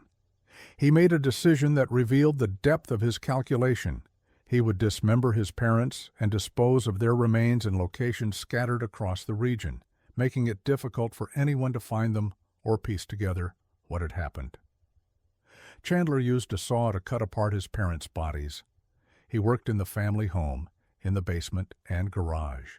The forensic evidence would later show blood spatter and biological material consistent with dismemberment. He put the remains into containers and garbage bags. Over the next several days, Chandler transported portions of his parents' bodies to different locations. Some remains were left in wooded areas. Some were burned in a fireplace at a rural property his parents owned. He scattered the evidence across Dane County and beyond. While he was disposing of his parents' remains, Chandler maintained his normal routine. On July 3rd, he attended a 4th of July party with his girlfriend's family. He socialized. He helped with chores around their property. He gave no indication that anything was wrong. On July 4th, he spent time with Catherine, acting as though he was simply waiting for his parents to return from their trip. On July 7th, he reported them missing. Dane County Sheriff's Office began investigating the disappearance of Bart and Krista Halderson. From the beginning, detectives found Chandler's account suspicious. His timeline didn't make sense. He claimed his parents had driven to their cabin, but their vehicle was still at home. He said they had taken a friend's truck, but investigators couldn't verify that. He said he'd tried calling them, but phone records showed limited attempts. Detectives also discovered the scheduled meeting with Madison Area Technical College. They contacted the college and learned that Chandler was not enrolled, had not been enrolled for some time. They began to suspect that whatever had happened to Bart and Krista was connected to Chandler's lies being exposed. On July 8th, investigators executed a search warrant on the Halderson home. What they found was damning. Despite Chandler's attempts to clean up, forensic analysis revealed blood evidence throughout the house. Luminol testing showed areas where blood had been present, but had been cleaned. Investigators found biological material consistent with human remains. They found evidence of a saw being used. The house had been a crime scene. Chandler was arrested on July 8th and charged with lying to police. As the investigation continued, the charges escalated. On July 14th, human remains were discovered in a wooded area in the town of Roxbury, about 20 miles from the Halderson home. The remains were identified through DNA as belonging to Krista Halderson. More remains were found at other locations over the following days, including at a property the Haldersons owned. Some of Bart's remains were found burned in a fireplace. On July 15, 2021, Chandler Halderson was charged with 2 counts of first-degree intentional homicide, hiding a corpse, and mutilating a corpse. The trial began in January 2022. Prosecutors presented a mountain of evidence. The forensic analysis of the home. The remains found across multiple locations. The digital evidence showing Chandler's elaborate deceptions, the forged emails, the fake job offers, the fabricated life. The motive was clear. Chandler had built a house of cards, and when his parents were about to knock it down by verifying his claims, he killed them rather than face the truth. The prosecution argued that Chandler had planned the murders, that he had acted with premeditation to eliminate the people who threatened to expose his lies. They showed that after killing Bart and Krista, he had gone to extraordinary lengths to hide the evidence, dismembering and dispersing their bodies while maintaining a facade of normalcy. Chandler's defense attorneys argued that the evidence was circumstantial, that it didn't prove Chandler had committed murder. They suggested alternative explanations, but the defense was weak. The physical evidence was overwhelming. The digital evidence showed systematic deception, and Chandler's behavior after his parents disappeared, the delayed reporting, the inconsistent statements, the attempts to misdirect police, all pointed to guilt. Chandler did not testify in his own defense. He sat at the defense table throughout the trial, showing little emotion. Even when graphic testimony was presented about the dismemberment of his parents, when photos of the crime scene were shown, when the horror of what he had done was laid out in excruciating detail, Chandler's expression remained flat. On January 20th, 2022, after deliberating for just over 2 hours, the jury found Chandler Halderson guilty of 2 counts of first-degree intentional homicide. He was also convicted of mutilating and hiding the corpses. At sentencing, family members gave victim impact statements. Krista's father, Dennis Reif, spoke about the loss of his daughter and son-in-law. He described Krista as a loving mother and devoted wife. He spoke about Bart's kindness. He addressed Chandler directly, expressing both grief and incomprehension at what Chandler had done. The statement was heartbreaking. Here was a grandfather who had lost his daughter and son-in-law to violence committed by his own grandson. Chandler showed no reaction. Judge John Hyland sentenced Chandler Halderson to life in prison without the possibility of parole. He would serve 2 consecutive life sentences, 1 for each murder. The judge called the crimes calculated and cruel. Chandler was transferred to Columbia Correctional Institution in Portage, Wisconsin, a maximum security facility. He remains there now. The case shocked the community of Windsor and the greater Madison area. People who knew the Haldersons described them as kind, generous, and dedicated to their sons. They had worked hard to provide opportunities for Chandler. They had believed in him. And when they sought to verify the truth about his life, he killed them. The digital age elements of the case were particularly striking. Chandler had used technology to construct his lies. He forged emails with remarkable attention to detail, creating fake email addresses that appeared legitimate. He fabricated LinkedIn profiles and online portfolios. He created an entire false reality using tools that previous generations of family annihilators didn't have access to. But the same technology that helped him lie also helped convict him. Digital forensics recovered his fake emails. Internet history showed his searches for how to dispose of bodies. Cell phone data tracked his movements to the locations where remains were found. The digital trail was irrefutable. Chandler Halderson represents a new generation of family annihilators. He was young, just 23. He killed not out of acute financial desperation or mental illness, but because he couldn't face the consequences of his own lies. He had spent years building a fiction about his life, and when that fiction was about to be exposed, he chose murder over truth. The cruelty of his actions extended beyond the killings themselves. After shooting his parents, he dismembered them. He scattered their remains like garbage. He attended parties. He went about his life.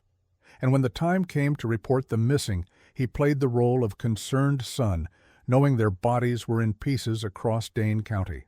Bart and Krista Halderson deserved better. They deserved a son who would tell them the truth, even when the truth was difficult. They deserved to help him through his struggles, to support him in finding a real path forward. Instead, they got a son who saw them as obstacles to be eliminated. Their younger son, Mitchell, lost his entire immediate family in one terrible act. His parents were murdered. His brother became a killer. The family that raised him no longer exists. He has had to navigate that grief and trauma while the world watched his brother's trial, while the details of what Chandler did became public knowledge. Chandler Halderson will spend the rest of his life in prison. He will never be free. He will never have the SpaceX career he pretended to have. He will never have any of the things he lied about wanting. He has nothing but the truth now. He is a double murderer who killed his own parents to hide his failures. And Bart and Krista Halderson, who should have grown old together, who should have seen their sons build their own families, who should have had decades ahead of them, are gone. Their remains were found in pieces in the woods of Wisconsin, the final indignity in a crime defined by indignity. The case is a reminder that family annihilators are not always middle-aged men in financial crisis. They can be young. They can be members of a generation raised on technology and social media. And they can be just as capable of calculated, horrific violence as any previous generation. Chandler Halderson killed his parents, dismembered them, and scattered their remains. Then he pretended to look for them. That level of deception, that level of cruelty, is almost incomprehensible. But it happened, and it serves as a dark reminder that the person who lives in your home, who sits across from you at dinner, who you raised from birth, that person, in the worst circumstances, can become the greatest threat you face. Bart and Krista never had a chance to see the truth coming. By the time they scheduled that meeting with the college, by the time they started asking the hard questions, it was already too late. Their son had already decided that they had to die.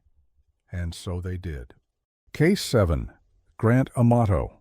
On the morning of January 25, 2019, a man named Jason Amato received a disturbing text message from his brother Cody. The message said that Cody, along with their parents Chad and Margaret Amato, would not be coming to work that day. The message was brief and odd. Jason tried calling. No one answered. Concerned, he drove to his parents' home in Chulota, a rural community east of Orlando. When Jason arrived at the house, he found the front door unlocked. He went inside and called out. No response. He walked through the house. In the kitchen he found his mother, Margaret, slumped in a chair. She had been shot in the head. In the home office, he found his father, Chad, in his desk chair. He had also been shot in the head. Upstairs in a bedroom, he found his brother Cody lying on the floor, shot in the head. All three had been killed execution style, each with a single gunshot wound. The scene was horrific and methodical. And Jason's other brother, Grant Amato, was nowhere to be found. Grant William Amato was born in 1989, the middle of three sons raised by Chad and Margaret Amato in Central Florida. Chad worked as a pharmacist. Margaret was a homemaker who later worked in banking. The family was close. The brothers grew up together, and while they had typical sibling dynamics, there was no history of serious conflict or violence. Grant pursued a career in healthcare. He became a nurse anesthetist, a specialized and well-paying position that required advanced training. He worked in hospitals, administering anesthesia to patients undergoing surgery. It was a respected profession. His parents were proud. But by 2018, Grant's life was unraveling. He had been fired from his job for stealing medications. He lost his nursing license. He was living with his parents, unemployed and in debt. And he had developed an obsession that would ultimately destroy his family. Grant discovered adult webcam sites, platforms where users pay to watch performers in real time and interact with them through chat. One performer in particular captured his attention, a Bulgarian woman who went by the name Sylvie. Grant became infatuated. He began spending hours online watching her streams, sending her messages, paying for private shows.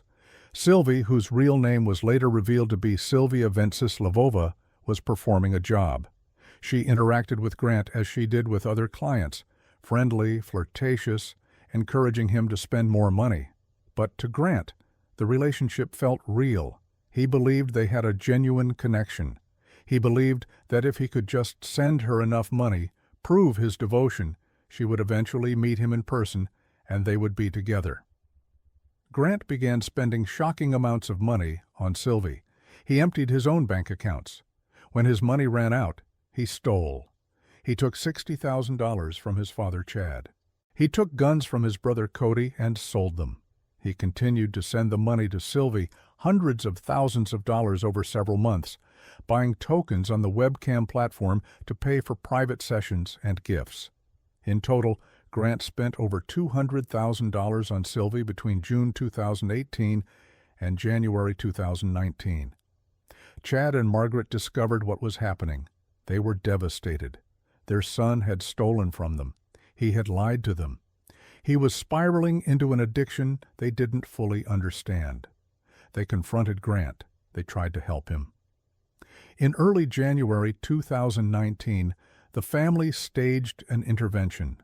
Chad, Margaret, Cody, and Jason sat down with Grant and told him he needed to get help. Grant initially resisted, but eventually agreed to attend a rehabilitation program that specialized in treating sex and internet addiction. He was admitted to a facility in Fort Lauderdale. Grant spent several weeks in rehab. He participated in therapy. He attended group sessions. The program required him to cut off all contact with Sylvie and to delete his accounts on the webcam platforms. Grant agreed. He told his family he was committed to recovery. In mid-January 2019, Grant completed the program and returned home to Chuluota. Chad and Margaret allowed him to move back in, but with strict conditions. He was not allowed to use the internet unsupervised. He was expected to find work. He needed to rebuild trust. But Grant had no intention of staying away from Sylvie. Within days of returning home, he secretly re-established contact with her. He created new accounts. He found ways to access the internet when his parents weren't watching. And he began spending money again, money he didn't have, money he would have to steal. On January 24, 2019, Chad and Margaret discovered that Grant was back on the webcam sites. They found evidence that he had been communicating with Sylvie. They confronted him. The argument was heated. Chad and Margaret told Grant he had to leave. He could not stay in their home if he was going to continue this behavior. They gave him an ultimatum: stop completely or get out. Grant saw his world collapsing. If he left, he would have no money, no way to continue sending funds to Sylvie. If he stayed, his family would control his access and prevent him from communicating with her. He was trapped between his addiction and his family's boundaries. That night, January 24th, Grant made a decision. The next morning, January 25th, Grant shot his father, his mother, and his brother. He used a gun, a firearm that investigators would later trace back to Cody, one that Grant had access to in the house. He killed each of them with a single shot to the head. The murders were execution style. There was no struggle. Chad was seated at his desk. Margaret was in the kitchen. Cody was upstairs. Grant moved methodically through the house, killing each family member in turn. After the murders, Grant attempted to stage the scene. He tried to make it appear that Cody had killed Chad and Margaret before taking his own life. He placed the gun near Cody's body. He positioned the scene to suggest a murder-suicide. Then Grant left the house. He took his father's car and drove away. He checked into a hotel and spent the day online, continuing to communicate with Sylvie. He sent her messages. He told her he loved her. He acted as though nothing had happened. When Jason Amato discovered the bodies and called police, investigators immediately began searching for Grant. They issued a be-on-the-lookout alert. They tracked Chad's car using its GPS. On the evening of January 25th, approximately 12 hours after the murders, police located Grant at a hotel in Orlando. He was arrested without incident. Grant denied involvement. He claimed he had not been at the house that morning, that he had left early, and knew nothing about the murders. But the evidence quickly disproved his story. Forensic analysis of the crime scene showed that the murder-suicide staging was unconvincing. The gun's position near Cody's body didn't match the wound trajectory. There was no blood spatter on Cody's hands, as there would have been if he had fired the gun. The scene had clearly been arranged after the fact. Digital evidence placed Grant at the house at the time of the murders. His phone records, internet activity, and other data contradicted his alibi. Investigators also found that Grant had conducted internet searches in the days before the murders, researching topics like how to commit the perfect murder and how to delete browser history. Most damning was the timeline of Grant's activity on the webcam sites. Records showed that he had been communicating with Sylvie up until just before the murders, and that he resumed contact with her hours afterward. His obsession had not been interrupted by the deaths of his family members. Authorities contacted Sylvia Venceslavova in Bulgaria. She agreed to cooperate with the investigation. She provided records of her interactions with Grant. She explained that she had never met him in person, had no romantic relationship with him, and had no interest in one. To her, Grant was a client, one of many men who paid to watch her on camera. She was shocked to learn he had killed his family. Grant Amato was charged with 3 counts of first-degree premeditated murder. His trial began in July 2019. The prosecution presented overwhelming evidence, the financial records showing the stolen money and massive spending on Sylvie, the digital evidence placing Grant at the scene, the forensic analysis debunking the murder-suicide staging, and the clear motive. Grant had killed his family because they stood between him and his obsession. The defense argued that Grant was not responsible, that he had been in the grip of a severe addiction, that his mental state was impaired. They tried to suggest that perhaps Cody had committed the murders and Grant had arrived afterward. But the evidence made this impossible to believe. Grant did not testify.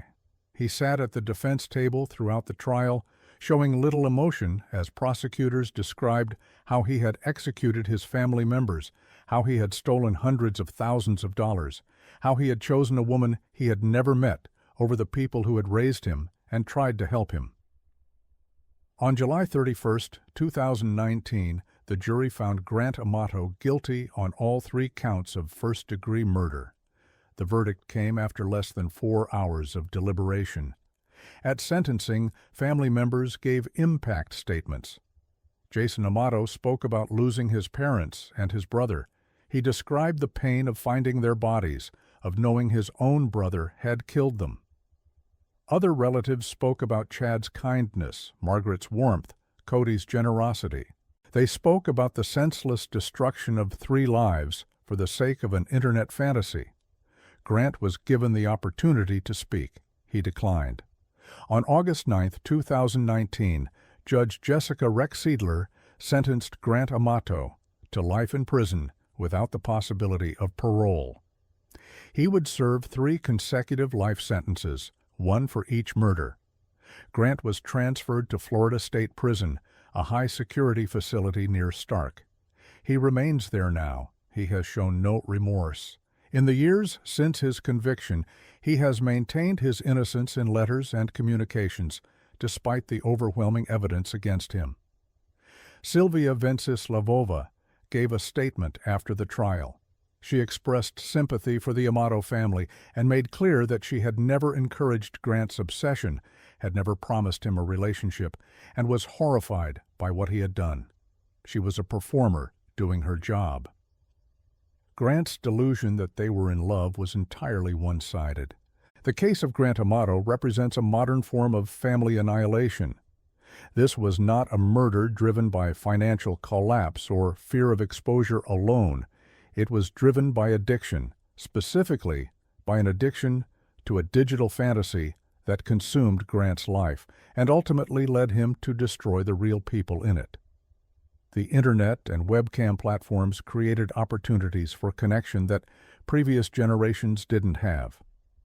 But they also created opportunities for obsession, for delusion, for parasocial relationships where one person believes they have a genuine bond with someone who sees them only as a customer. Grant spent over $200,000 chasing a fantasy. He bankrupted himself. He stole from his family, and when his family tried to stop him, when they tried to save him from himself, he killed them.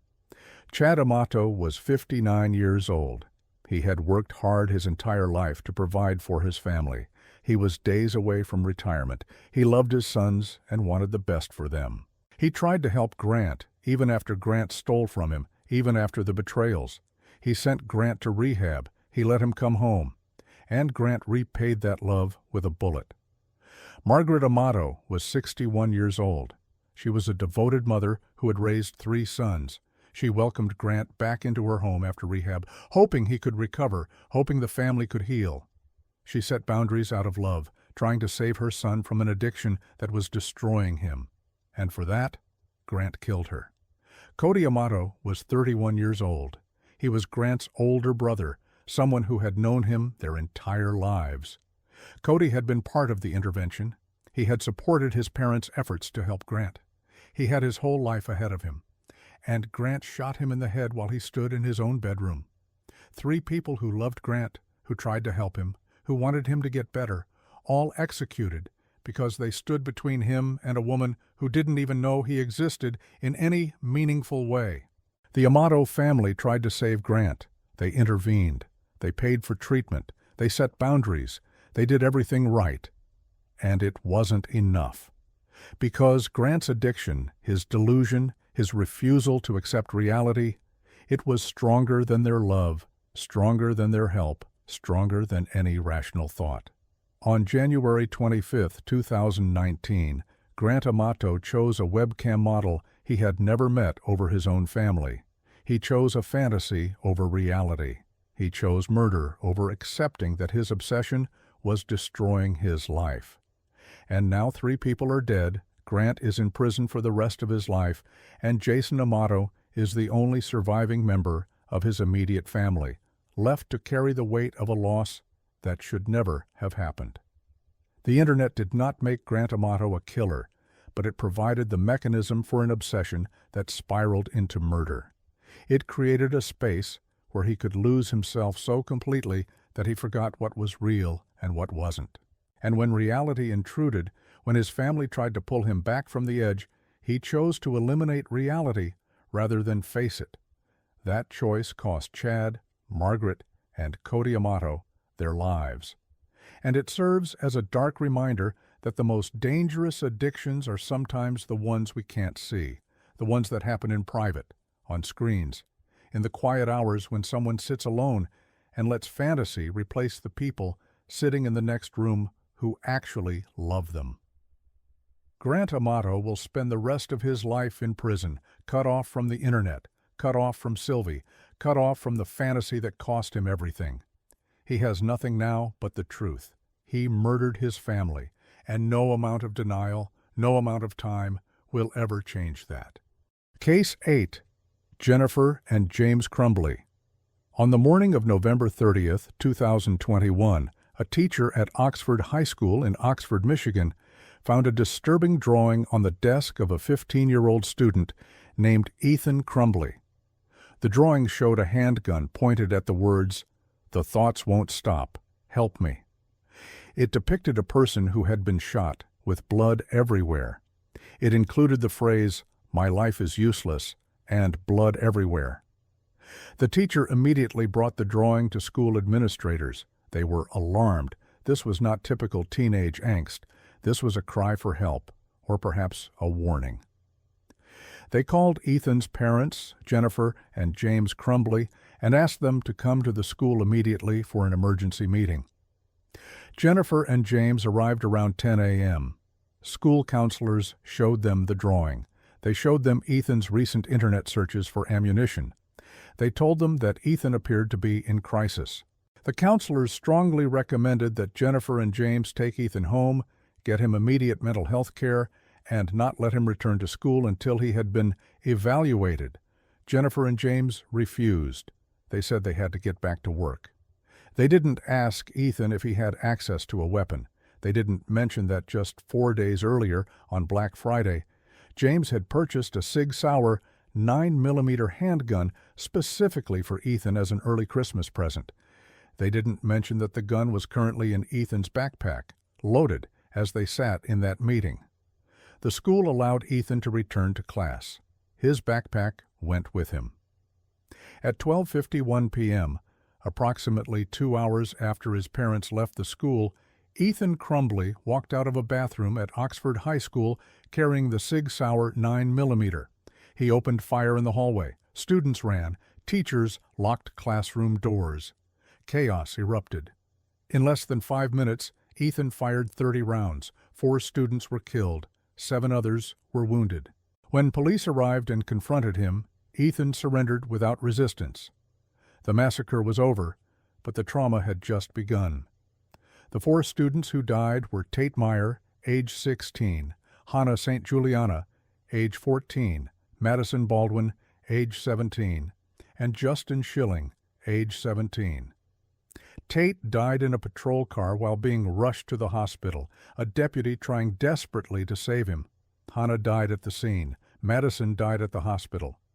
Justin died 2 days later from his injuries. All 4 were honor students, athletes, musicians, artists, children with futures. The 7 wounded students suffered both physical and psychological injuries that would affect them for the rest of their lives. Teachers who witnessed the shooting would carry that trauma forever. The entire community of Oxford was shattered. Ethan Crumbly was arrested at the scene. He was charged as an adult with 24 criminal counts, including 4 counts of first-degree murder, 1 count of terrorism causing death, and multiple counts of assault with intent to murder. He was 15 years old. As investigators began examining Ethan's life, his home, and his relationship with his parents, a disturbing picture emerged. This was not a sudden explosion of violence. This was a tragedy with warning signs that had been ignored for months, perhaps years. Ethan had been struggling. He had told his parents he was hearing voices, seeing things that weren't there, feeling paranoid. He had begged them for help. His parents' response, according to text messages recovered by investigators, was dismissive. When Ethan texted his mother about hallucinations, she didn't respond. When he asked for help, she told him to suck it up. Instead of getting Ethan mental health treatment, Jennifer and James Crumbly got him a gun. On November 26, 2021, Black Friday, James took Ethan to a shooting range and then to a gun store. James purchased the Sig Sauer 9mm. Ethan posted a photo of the gun on Instagram with the caption, "Just got my new beauty today." Jennifer posted on social media, "Mom and Sunday testing out his new Christmas present." They knew he was troubled. They knew he was asking for help, and they bought him a firearm. The gun was not locked in a safe.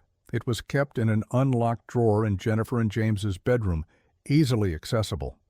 Ethan knew where it was. He had access to it whenever he wanted. In the days leading up to the shooting, Ethan's behavior became more alarming. He was searching online for ammunition. He was watching videos of school shootings. He was researching firearms. His parents were aware of at least some of this activity. Jennifer had texted Ethan after being notified by the school about his searches. "LOL, I'm not mad at you. You have to learn not to get caught." Not, "Why are you searching for ammunition?" Not, "We need to talk about this." Just, "Don't get caught." On the morning of November 30th, when school officials called Jennifer and James to the emergency meeting, they had one more chance to prevent what was about to happen. The drawing Ethan had made was explicit. The words were desperate. The school was telling them their son was in crisis.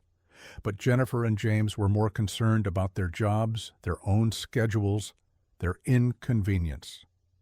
They spent less than 15 minutes at the school. They did not take Ethan home. They did not search his backpack. They did not mention the gun. They left him there and drove away. Later that day, after the shooting, as news spread and the school went into lockdown, Jennifer texted Ethan, "Ethan, don't do it." James called 911 to report that his gun was missing and that he thought his son might be the shooter. They knew. On some level, they knew. Ethan Crumbly was charged and held in juvenile detention. He eventually pleaded guilty to all 24 charges against him. At his sentencing in December 2023, he was given life in prison without the possibility of parole. Judge Kwame Rowe said Ethan's actions were premeditated and showed no possibility of rehabilitation. But prosecutors in Oakland County, Michigan, led by prosecutor Karen McDonald, made an unprecedented decision. They would also charge Jennifer and James Crumbley, not as accomplices who planned the shooting, but as parents whose gross negligence had made the shooting possible. On December 3, 2021, Jennifer and James Crumbley were each charged with 4 counts of involuntary manslaughter, 1 count for each student killed. The charges alleged that the Crumbleys had a legal duty to prevent reasonably foreseeable harm to others, that they knew their son posed a danger, and that their actions created the circumstances that led directly to the deaths. This had never been done before in the United States. Parents had never been held criminally responsible for a mass shooting committed by their child. Jennifer and James were arrested on December 4, 2021, after an hours-long manhunt. They had fled Detroit and were found hiding in a warehouse. They were held on high bond. Their trials were scheduled separately. Jennifer's trial began in late January 2024. Prosecutors presented evidence of her indifference to Ethan's mental health struggles, her role in purchasing and providing access to the gun, her failure to secure the weapon, and her actions on the morning of the shooting when she refused to take Ethan home despite clear warnings from school officials. Text messages showed Jennifer's priorities. She spent time with horses, she boarded at a barn, she had an extramarital affair, she drank heavily. But when Ethan begged for help, she ignored him. When the school called about concerning behavior, she was annoyed by the inconvenience. The defense argued that Jennifer could not have foreseen what Ethan would do, that she was not responsible for his actions, that she was being scapegoated for a tragedy she did not cause. On February 6, 2024, after 11 hours of deliberation, the jury found Jennifer Crumbley guilty on all 4 counts of involuntary manslaughter. James's trial began in March 2024. The evidence was similar: his purchase of the gun, his failure to secure it, his dismissal of Ethan's struggles, his refusal to take Ethan home on the morning of the shooting.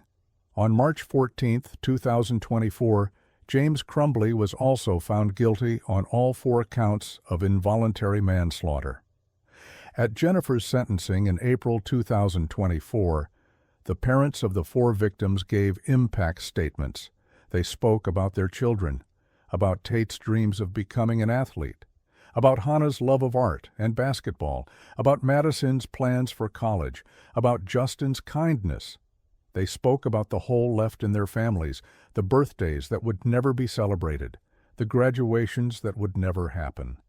They also spoke about Jennifer and James's failures, about how the Crumbleys had every opportunity to prevent this tragedy and chose not to, about how their negligence had cost 4 children their lives. Jennifer showed little emotion during the statements. She offered a brief apology that the victims' families found hollow and self-serving. Judge Cheryl Matthews sentenced Jennifer Crumbley to 10 to 15 years in prison on each count, to be served concurrently. James received the same sentence at his separate hearing.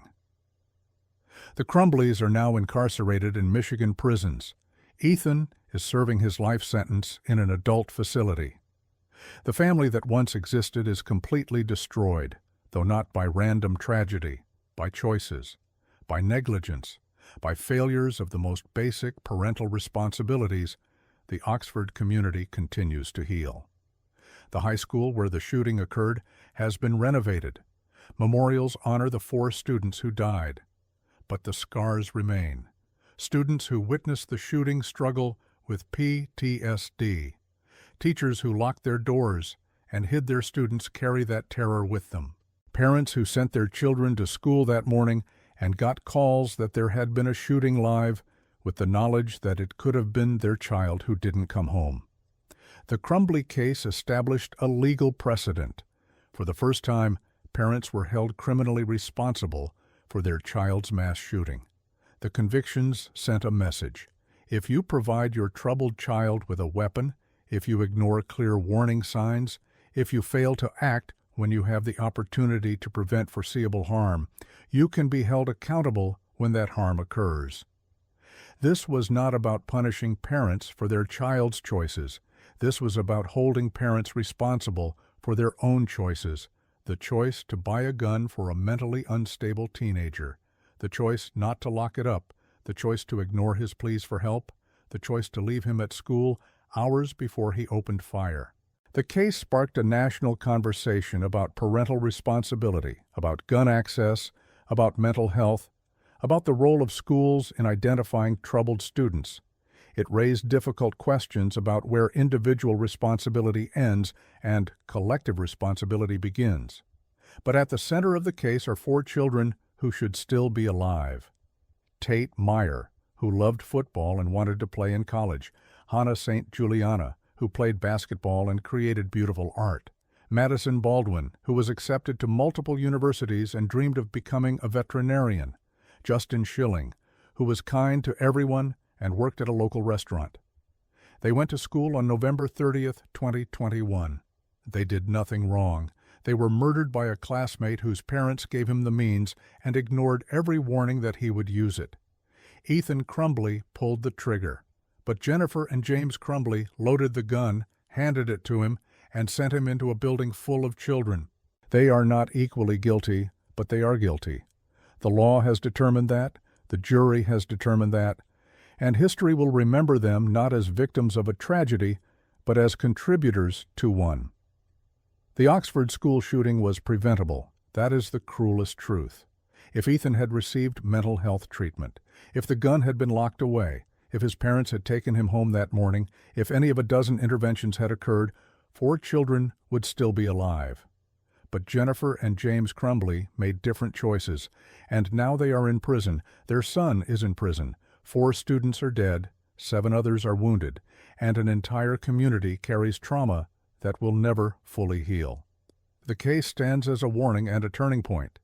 Parents can no longer assume they bear no responsibility when they arm a child in crisis and that child commits an atrocity. The law has spoken. Negligence has consequences.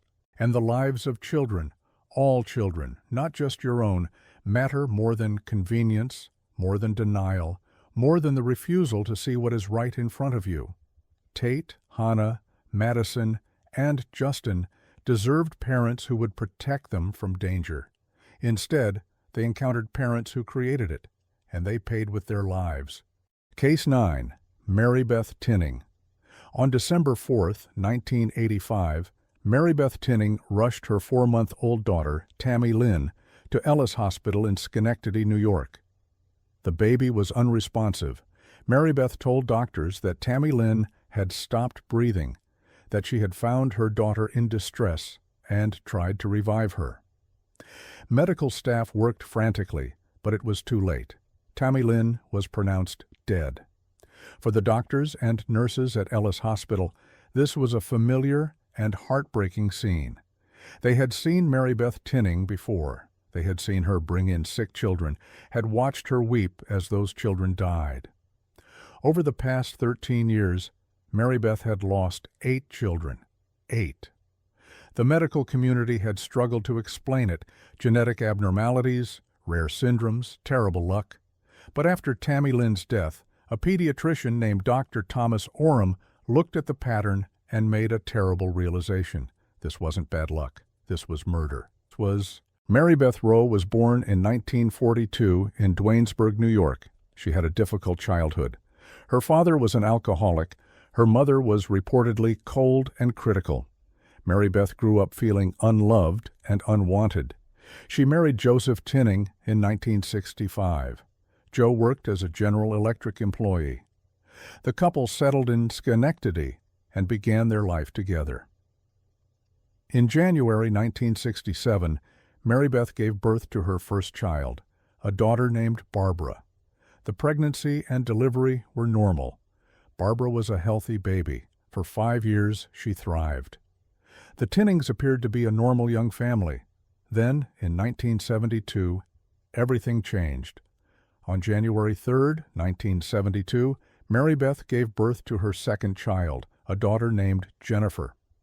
The baby seemed healthy at first, but 8 days after birth, Jennifer died suddenly. The cause of death was listed as acute pulmonary edema, fluid in the lungs. Doctors attributed it to a congenital condition. It was tragic, but these things happened sometimes. 2 weeks later, on January 20th, 1972, Mary Beth gave birth to a son, Joseph Jr. The baby was premature and struggled from the start. He died within 2 weeks. The cause was listed as cardiopulmonary arrest, complications related to his premature birth. Mary Beth was devastated. She had lost 2 babies in the span of a month. The community rallied around her. Friends brought meals. Neighbors offered sympathy. Joe tried to comfort his wife, but she was inconsolable. She spoke constantly about the babies she had lost, about the unfairness of it all. On December 2nd, 1973, less than 2 years after losing Jennifer and Joseph Jr., tragedy struck again. 4-year-old Barbara, the Tinnings' oldest child, died suddenly. Mary Beth said Barbara had been fine that morning, but then began having seizures. She rushed Barbara to the hospital, but doctors could not save her. The death was attributed to Ray's syndrome, a rare condition that causes brain swelling. The medical community accepted this explanation. Ray's syndrome was poorly understood in the 1970s. It was plausible. And Mary Beth had already lost 2 children. Surely no family could be this unlucky, but sometimes terrible things happened. In March 1974, Mary Beth gave birth to another son, Timothy. He seemed healthy. But at 4 weeks old, Timothy died suddenly. Mary Beth said she found him unresponsive in his crib. The death was attributed to sudden infant death syndrome, SIDS. Doctors told Mary Beth that sometimes babies just stopped breathing for no apparent reason. It was tragic, but not unheard of. The community's sympathy for Mary Beth deepened. She had now lost 4 children. People couldn't imagine her pain. She attended the funerals, wept at the gravesites, accepted condolences. She spoke about her grief openly, seeking support from friends and acquaintances. In November 1975, Mary Beth gave birth to Nathan. For 5 months, Nathan appeared healthy. Then, on March 2nd, 1976, Mary Beth brought Nathan to the hospital. She said he had stopped breathing. Doctors tried to resuscitate him, but failed. The death was listed as SIDS, 5 children dead. The odds of this happening naturally were astronomical, but doctors didn't know what else to conclude. Genetic testing was limited. The concept of serial infanticide by a parent was not widely recognized. Mary Beth was questioned, but her grief seemed genuine. And Joe stood by her. He insisted his wife would never hurt their children. On October 29, 1978, Mary Beth gave birth to Mary Frances. The baby was healthy at birth, but at 4 months old, Mary Frances died. Again, Mary Beth said the baby had stopped breathing. Again, doctors could not save her. Again, the death was attributed to SIDS. 6 children, 6 dead children. The medical community was beginning to have doubts, but there was no clear evidence of wrongdoing. SIDS was a diagnosis of exclusion, when no other cause of death could be determined. And Mary Beth's explanations were consistent with SIDS presentations. In March 1979, perhaps recognizing that the community was growing suspicious, the Tinnings adopted a child. They brought home a 2-year-old boy and named him Michael. For 2 years, Michael thrived. He was healthy, active, normal. Some hoped this meant the terrible pattern had ended. But on March 2nd, 1981, Michael died suddenly. Mary Beth said he had been playing normally, then collapsed. She rushed him to the hospital. He was pronounced dead shortly after arrival. The cause of death was listed as cardiac arrest of unknown origin. 7 children, 7 funerals. The community was horrified, but also beginning to whisper, how could one family lose so many children? Was there a genetic condition? Was there something in the house, carbon monoxide, lead, some environmental toxin? Or was something else happening? Doctors conducted tests. They found nothing, and without evidence of foul play, without witnesses, without any clear proof, they couldn't accuse Mary Beth of anything. In August 1985, Mary Beth gave birth to Tammy Lynn. The pregnancy had been closely monitored. Some medical professionals hoped that this time, with extra attention, the baby would survive. Tammy Lynn was healthy at birth. She passed all her newborn screenings. For 4 months, she grew and developed normally. Mary Beth brought her to regular checkups. Everything seemed fine. Then, on December 4, 1985, Mary Beth brought Tammy Lynn to Ellis Hospital. The baby was unresponsive. Doctors tried to save her, but Tammy Lynn died. Dr. Thomas Oram was the pediatrician on duty that day. He had been aware of the Tinnings' history. 8 children dead. It was impossible. Statistically, medically, logically, it could not be natural causes. Dr. Oram called the police. Investigators began looking closely at each death. They reviewed medical records. They interviewed doctors who had treated the Tinning children. They spoke with neighbors and family members, and they interrogated Mary Beth. On February 4, 1986, after hours of questioning, Mary Beth Tinning confessed. She admitted to killing 3 of her children, Timothy, Nathan, and Tammy Lynn. She said she had suffocated them by smothering them with a pillow or by pressing their faces against her shoulder until they stopped breathing. She said she didn't know why she did it. She said she felt compelled. She said afterwards she would panic and rush them to the hospital, hoping doctors could save them, even though she knew it was too late. Prosecutors believed Mary Beth had killed all 8 children, but they could only charge her based on the confession. She was arrested and charged with second-degree murder in Tammy Lynn's death. The trial began in July 1987. Prosecutors argued that Mary Beth suffered from Munchausen syndrome by proxy, a psychological disorder in which a caregiver fabricates or induces illness in someone under their care in order to gain attention and sympathy. Each time a child died, Mary Beth received an outpouring of support from the community. She was the center of attention. People felt sorry for her. She thrived on that attention, and when it faded, she killed another child to renew it. The defense argued that Mary Beth's confession had been coerced, that she was a grieving mother who had been pressured into admitting to something she didn't do. They suggested that genetic factors, or SIDS, had claimed the children's lives. On July 17, 1987, the jury found Mary Beth Tinning guilty of second-degree murder in the death of Tammy Lynn. She was sentenced to 20 years to life in prison. Mary Beth was sent to Bedford Hills Correctional Facility, a maximum-security women's prison in New York. She has remained there ever since. She has come up for parole 5 times, in 2007, 2009, 2011, 2013, and most recently in 2023. Each time, she has been denied. At her parole hearings, Mary Beth has maintained that she only killed Tammy Lynn, that the other children died of natural causes. The parole board has not found her explanations credible.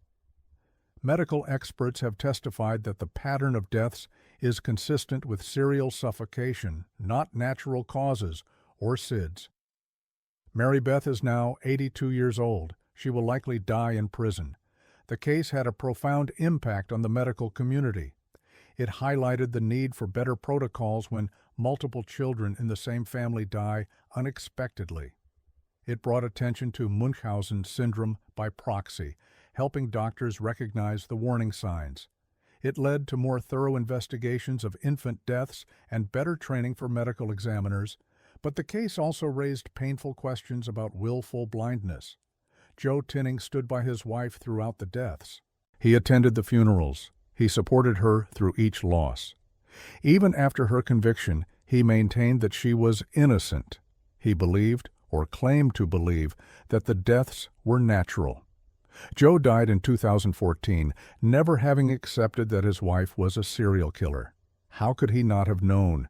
How could he watch 8 children die and not suspect something was wrong?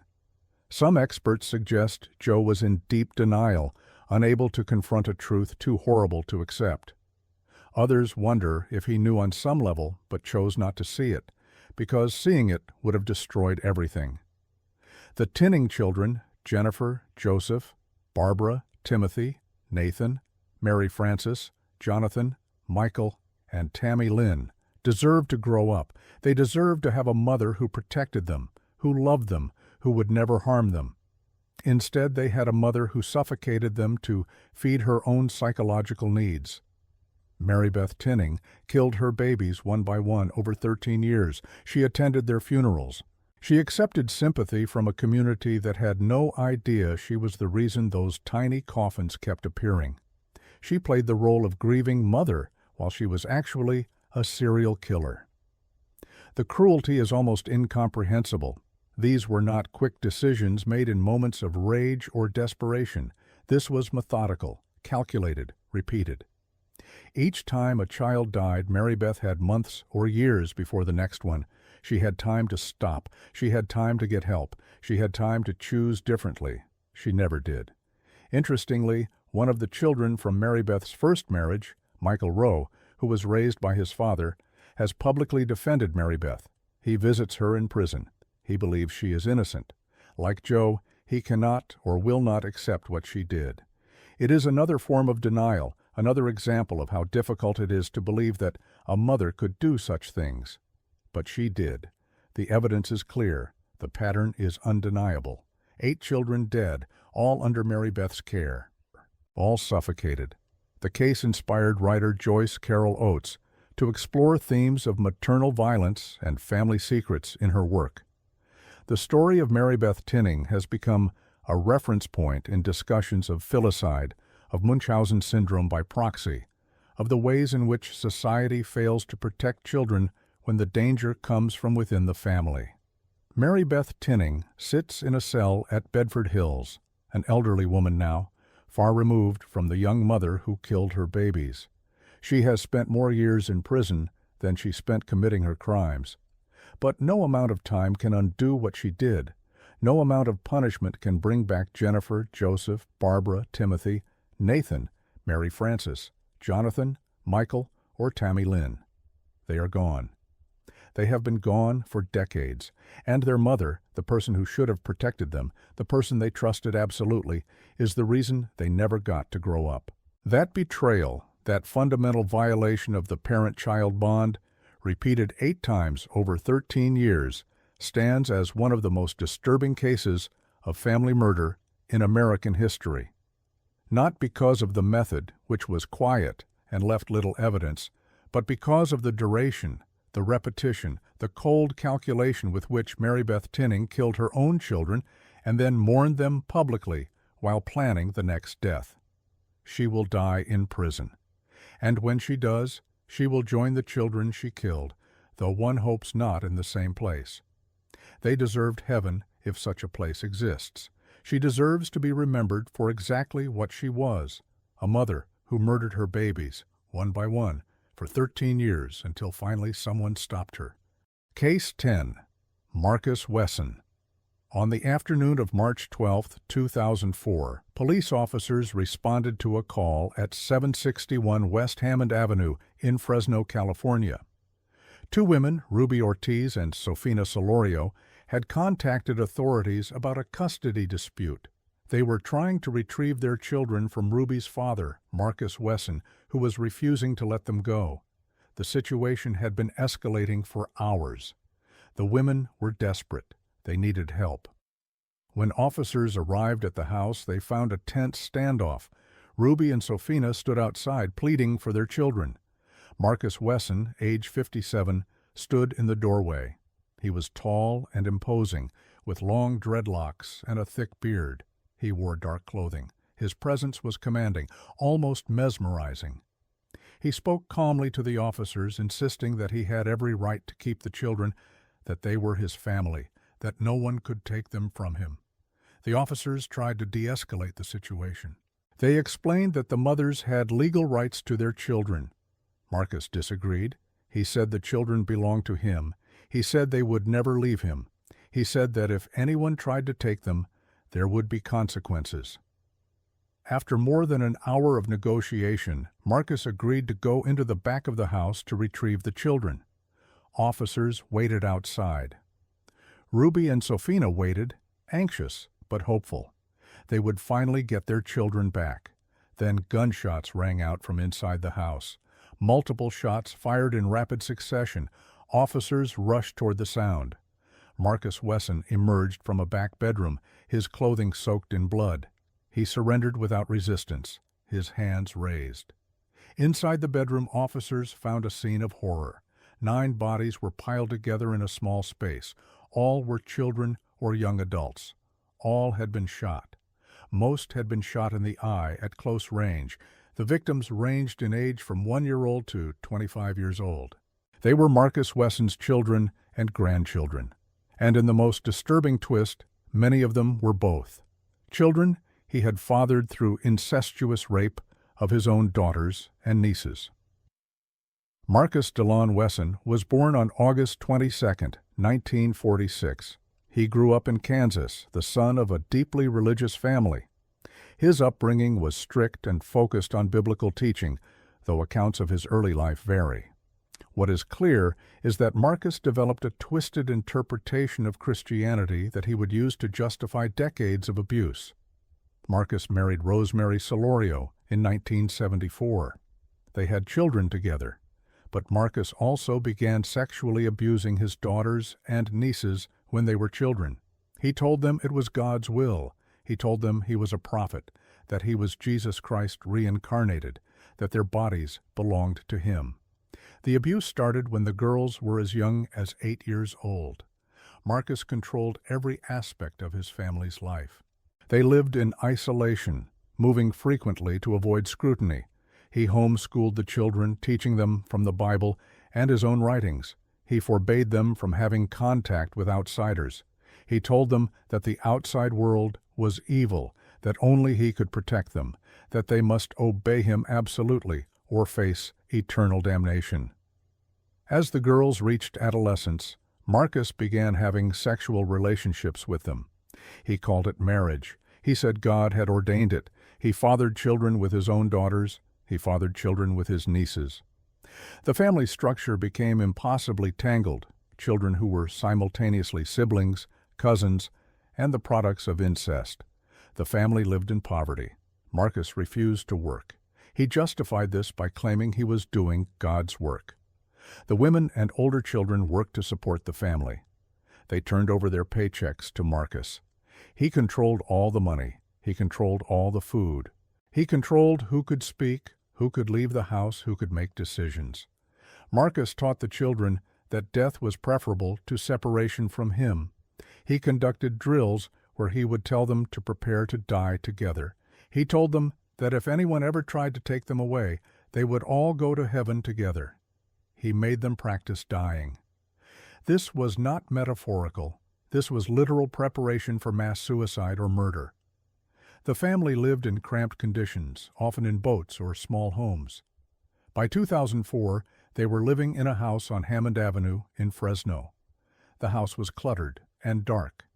The children slept in small spaces. They had little privacy. They existed in a state of constant psychological control, but cracks were beginning to form in Marcus's control. Some of the older daughters were having doubts. Ruby Ortiz, one of Marcus's nieces, whom he had sexually abused and impregnated, wanted to leave. She wanted to take her children who were also Marcus's children, and start a new life. Another woman, Sofina Solorio, Marcus's daughter, also wanted to leave with her children. In early March 2004, Ruby and Sofina made the decision to break free. They left the house and went to stay with relatives. But Marcus refused to let them take their children.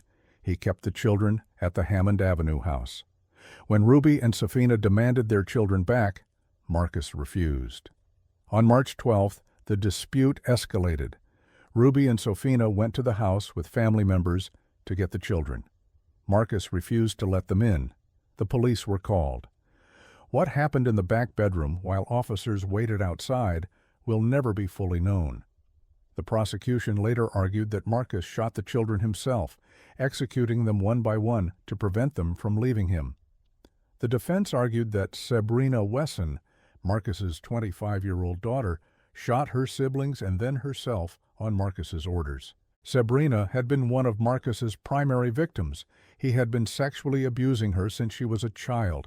She had borne him multiple children. She was completely under his psychological control.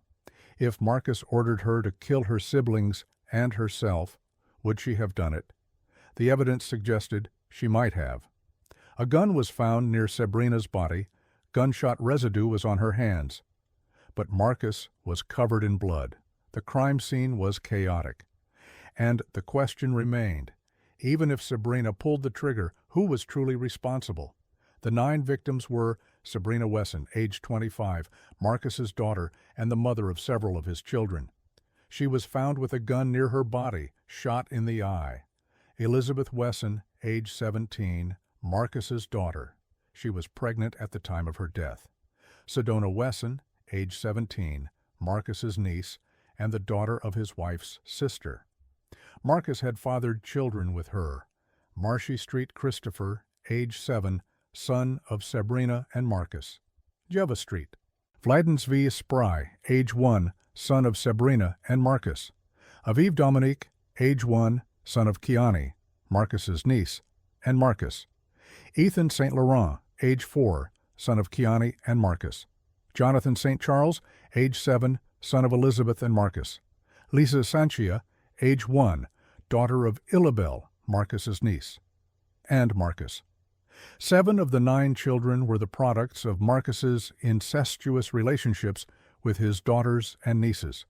They were killed to prevent them from leaving the only life they had ever known, a life of abuse, control, and isolation.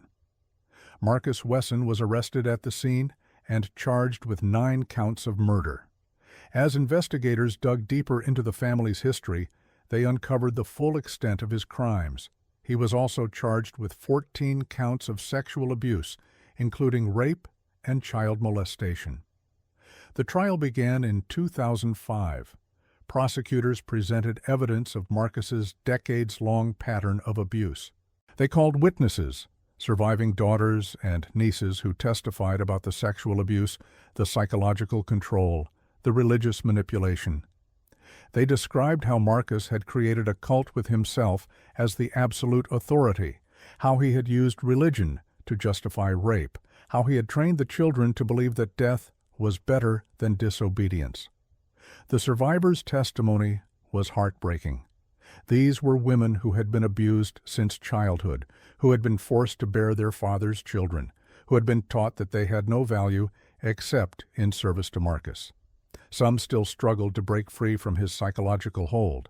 Some testified with visible fear, as though Marcus could still hurt them even from the defendant's table. The defense argued that Marcus had not killed the children, that Sabrina had acted alone in a moment of desperation.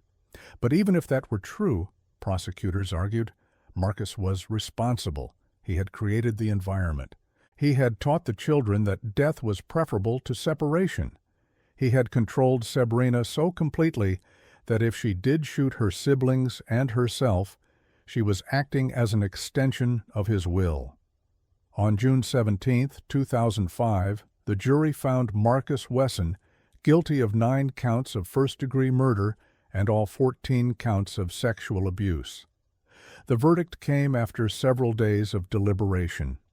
During the penalty phase, the jury heard more testimony about the impact of Marcus's crimes. Family members spoke about the children who had died. They spoke about the survivors who were still trying to rebuild their lives. They spoke about the multi-generational trauma that Marcus had inflicted. On June 27, 2005, the jury sentenced Marcus Wesson to death. Marcus was transferred to San Quentin State Prison, where he remains on death row. He is now 76 years old.